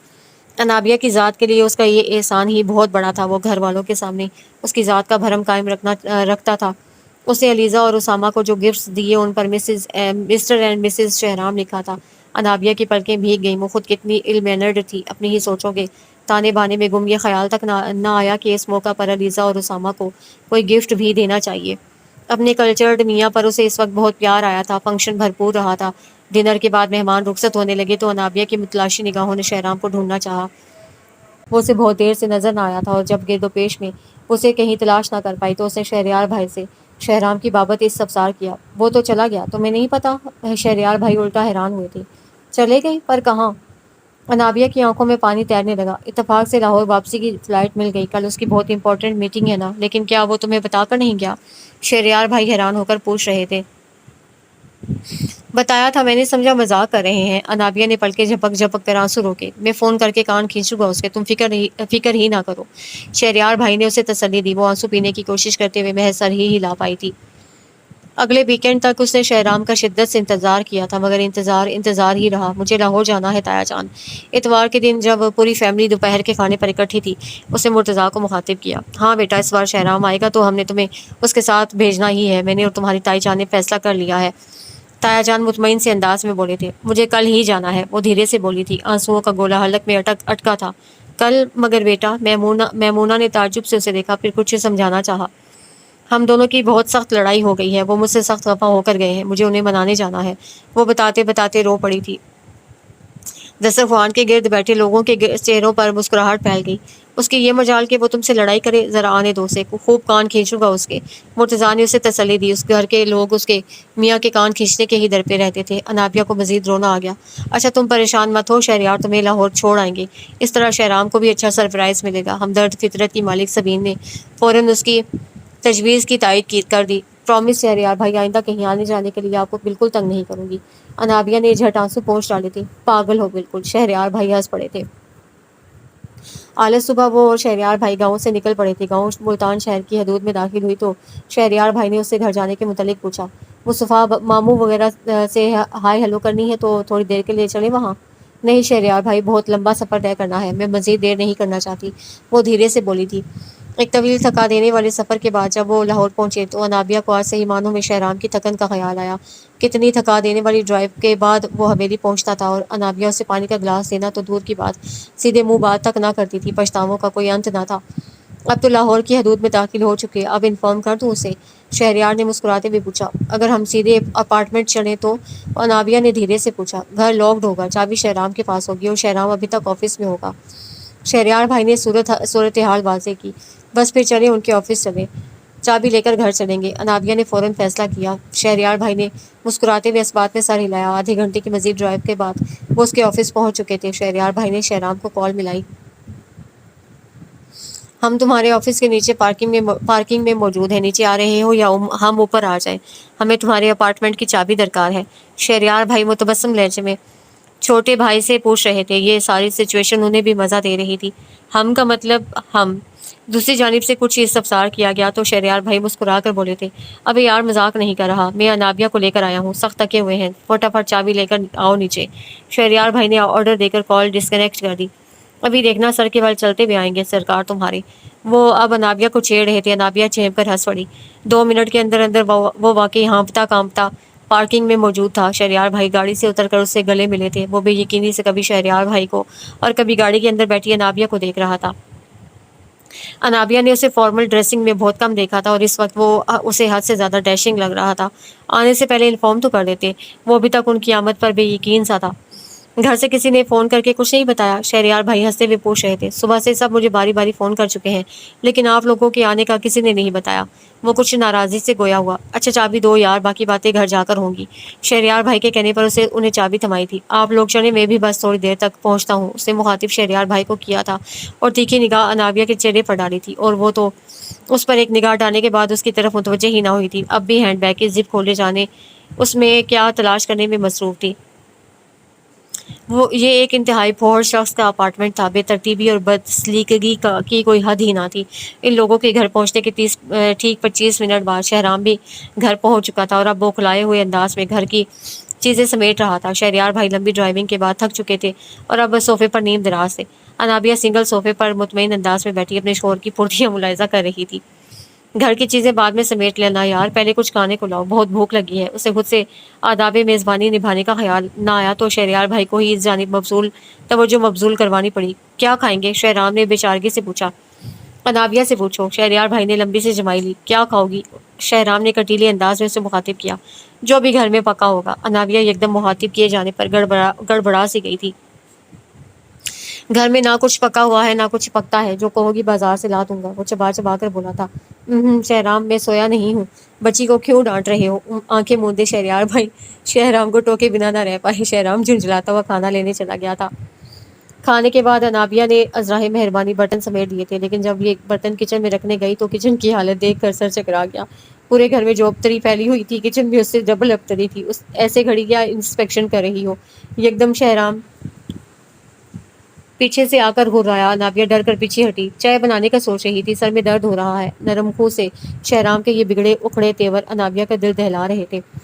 پتی ختم ہے، ٹی بیگز بھی نہیں ہیں، سو جاؤ جا کر، سر کا درد خود ٹھیک ہو جائے گا، اس نے انابیہ کو رکھائی سے مخاطب کیا۔ انابیہ لب کچلتی آنسو پیتی کچن سے باہر نکل گئی۔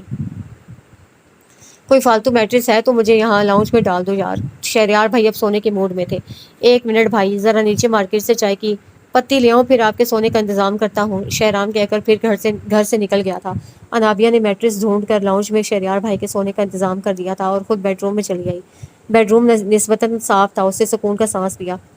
کیوں آئی ہو تم یہاں؟ تھوڑی دیر میں شہرام 2 چائے کے کپ ٹرے میں سجائے بیڈ روم میں پہنچ گیا تھا۔ انابیہ نے تصویر واپس آئی، ٹیبل پر رکھی اور ٹرے میں سے ایک چائے کا کپ اٹھا لیا۔ شہرام کا سوال گویا اسے سنا ہی نہ تھا۔ گھر والوں سے جھوٹ کیوں بولا کہ میں نے تم سے جھگڑا کیا ہے؟ صبح سے گھر کا ہر بندہ فون کر کے مجھے ڈانٹ پلا چکا ہے۔ وہ اس پر مزید بگڑا تھا۔ انابیہ چپ کر کے چائے کی چسکیاں لیتی رہی۔ کل میں آفس سے چھٹی لے لوں گا، تمہیں مینار پاکستان اور بادشاہی مسجد کی سیر کروا دوں گا، اور کل ہی تم شہریار بھائی کے ساتھ واپس جاؤ گی، رائٹ؟ میں یہاں مینار پاکستان کی سیر کرنے نہیں آئی۔ اس بار انابیہ کو بھی غصہ آ گیا۔ پھر کس لیے آئی ہو؟ شہرام جواباً اس سے زیادہ غصے میں آیا۔ آہستہ بولے، بھائی شہریار بھائی سو رہے ہیں، انہوں نے صبح صبح واپس جانا ہے، زمینوں کا کوئی مسئلہ ہے، کہہ رہے تھے فجر پڑتے ہی نکل لیں گے۔ انابیہ نے اسے آگاہ کیا تھا۔ شہرام اسے لب بھینچے گھورنے لگا تھا۔ مجھے بھی نیند آ رہی ہے، میں سونے لگی ہوں۔ اس کی نگاہوں کی تاب نہ لا کر انابیہ نے سونے کی ہی ٹھان لی تھی۔ وہ شہرام بھناتا ہوا کمرے سے باہر نکل گیا۔ صبح شہرام نے اسے جھنجھوڑ کر اٹھایا تھا۔ تم واقعی گھوڑے گدھے بیچ کر سوتی ہو، کب سے آوازیں دے رہا تھا تمہیں؟ وہ سخت جھنجھلایا ہوا لگ رہا تھا۔ انابیہ کے لبوں پر پھیکی مسکراہٹ پھیل گئی۔ وہ اسے بتا ہی نہ سکی کہ کتنے عرصے بعد رات کو اسے ایسی گہری اور پرسکون نیند آئی ہے۔ میں آفس جا رہا ہوں، ناشتے کا سامان کچن میں رکھا ہے، ناشتہ کر لینا۔ شہرام کے بتانے پر انابیہ نے ذرا چونک کر اس کا جائزہ لیا۔ وہ واقعی آفس جانے کے لیے نک سے تیار تھا۔ شہریار بھائی نے ناشتہ کر لیا؟ اس سے پوچھا تھا۔ کل کی بات اور تھی اور آج سے وہ واقعی گھر کی ذمہ داریاں نبھانے کا عزم کیے ہوئے تھی۔ شہریار بھائی کو لاہور کی حدود سے نکلے ہوئے بھی گھنٹہ ہو گیا ہوگا، شہرام نے کٹیلے لہجے میں آگاہ کیا۔ شہریار بھائی چلے گئے اور اب آپ بھی آفس جا رہے ہیں؟ ایک لمحے کو انابیہ یہ سوچ کر گھبرا گئی تھی کہ اب اسے گھر میں اکیلا رہنا پڑے گا۔ ظاہر ہے مجھے آفس ہی جانا ہے، اس نے سپاٹ لہجے میں جتایا تھا۔ تو ٹھیک ہے نا، آپ جائیں، دیر کیوں کر رہے ہیں، میں ناشتہ کر لوں گی۔ وہ ایسے اطمینان سے بولی جیسے شہرام اس کے ناشتے کے انتظار میں ہی کھڑا ہے۔ شہرام اسے گھورتا ہوا چلا گیا تھا۔ اس کے جانے کے بعد انابیہ کتنی دیر تک سر پکڑے بیٹھی رہی۔ جو فاصلے ان دونوں کے درمیان حائل ہو چکے تھے انہیں مٹانا اتنا بھی آسان نہ تھا۔ پھر وہ گہری سانس لیتے ہوئے اٹھی تھی، ہاتھ منہ دھو کر کچن کا رخ کیا۔ ناشتے کے بعد سب لوازمات موجود تھے۔ ڈٹ کر ناشتہ کرنے کے بعد اس نے گھر سمیٹنا شروع کر دیا۔ 2.5-3 گھنٹے کی محنت کے بعد بکھری چیزیں کسی حد تک ٹھکانے لگ چکی تھیں۔ گھر کے ہر کونے قدرت سے کوئی نہ کوئی اندھلا کپڑا ملا تھا۔ شکر ہے سرف بھی موجود تھا۔ وہ ٹب میں سرف کا جھاگ بنا کر شہرام کی شرٹس، موزے اور بنیانیں دھونے لگی تھی۔ اور جب بھی شہرام چلا آیا، یہ کیا کر رہی ہو تم؟ وہ ناراضی سے گویا ہوا۔ وارڈروب میں آپ کی ایک بھی دھلی بنیان نہیں، نہ ہی کوئی موزے کی جوڑی ہے۔ میں نے سوچا میلی جرابیں اور بنیان دھو کر ڈال دوں، پھر یہ 2-3 شرٹس ملی تو یہ بھی بھگو دیں، اس نے تفصیلی جواب دیا۔ شہرام کچھ نہ بولا، بس اسے گہری نگاہوں سے دیکھتا رہا تھا۔ آپ آفس سے اتنی جلدی کیسے آ گئے؟ انابیہ اس کی نگاہوں سے خائف ہوئی۔ ہاتھ دھو کر فوراً آؤ میرے پاس۔ وہ اس کی بات کا جواب دیے بنا آرڈر دے کر چلتا بنا تھا۔ انابیہ نے حکم کی تعمیل کی۔ آپ بتاؤ کیوں آئی ہو؟ امی نے بھیجا ہے نا؟ وہ اس بار نرمی سے استفسار کر رہا تھا۔ انابیہ نے دھیرے سے نفی میں گردن ہلا دی۔ پھر یقیناً گرینڈ پا نے مجبور کیا ہوگا تمہیں یہاں آنے پر۔ وہ قیاس کے گھوڑے دوڑا رہا تھا۔ مجھے کسی نے نہیں بھیجا، میں خود آئی ہوں۔ انابیہ نے اس کے اندازوں کی نفی کی۔ وہی تو پوچھ رہا ہوں کیوں؟ وہ پھر تیز ہوا۔ میں نے گول روٹی بنانا سیکھ لی ہے، میں آپ کے لیے کھانا بنایا کروں گی، آپ کے کپڑے پریس کروں گی، گھر کی چیزیں سلیقے سے سمیٹ کر رکھوں گی، بس آپ مجھے اپنے پاس رہنے کی اجازت دے دیں، مجھے واپس چھوڑ کر آنے کی بات مت کیجیے گا۔ انابیہ جیسے اس کے دل کی بات پا گئی تھی۔ میرے اعصاب کا مزید امتحان مت لو انابیہ، میں پہلے ہی بہت ٹوٹ چکا ہوں۔ تمہارے ایک روپ سے سمجھوتا کرنے کی کوشش کرتا ہوں کہ تم دوسرا روپ سامنے لیے آ جاتی ہو۔ میں یہ پہیلیاں بوجھنے کے مزید موڈ میں نہیں ہوں۔ آج تم اپنے دل کی ہر بات مجھ سے صاف صاف کہہ ڈالو، سننے کا حوصلہ ہے مجھ میں۔ وہ ٹوٹے بکھرے لہجے میں بولا۔ انابیہ کے ضبط کے بندھن بھی ٹوٹ گئے۔ وہ چپ رہ کر اپنا مزید نقصان نہ کر سکتی تھی۔ اسے روتے روتے اپنی حماقتوں اور بے وقوفیوں کی الف سے یہ تک ساری تفصیل سنا دی تھی۔ مجھ سے زیادہ احمق اور بے وقوف اس روئے زمین پر اور کوئی نہیں شہرام، مجھے آپ کے ظرف پر حیرت ہوتی ہے۔ مجھے ایسی عورت کو تو چوٹی سے پکڑ کر گھر سے نکال باہر کرنا چاہیے تھا، اور آپ میرے ناز نخرے برداشت کرتے ہوئے مجھے منانے کی کوششوں میں ہی لگے رہے۔ وہ بلک بلک کر رو رہی تھی، اپنی حماقتوں پر خود کو ملامت کر رہی تھی، اور شہرام اس کے آنسو دیکھ کر بے چین ہوئے جا رہا تھا۔ اب بس کرو، اور کتنا ہلکان کرو گی خود کو؟ شہرام نے اس کے آنسو پونچھے تھے۔ آپ مجھے معاف کر دیں گے نا شہرام؟ وہ بہت آس سے پوچھ رہی تھی۔ ایک شرط پر، وہ سنجیدگی سے گویا ہوا۔ وہ کیا؟ انابیہ ہمہ گوش تھی۔ آئندہ میں تمہارے منہ سے ایسی کوئی فضول بات نہ سنوں، اسے تنبیہ کی۔ کیسی فضول بات؟ انابیہ قطعاً نہ سمجھی تھی۔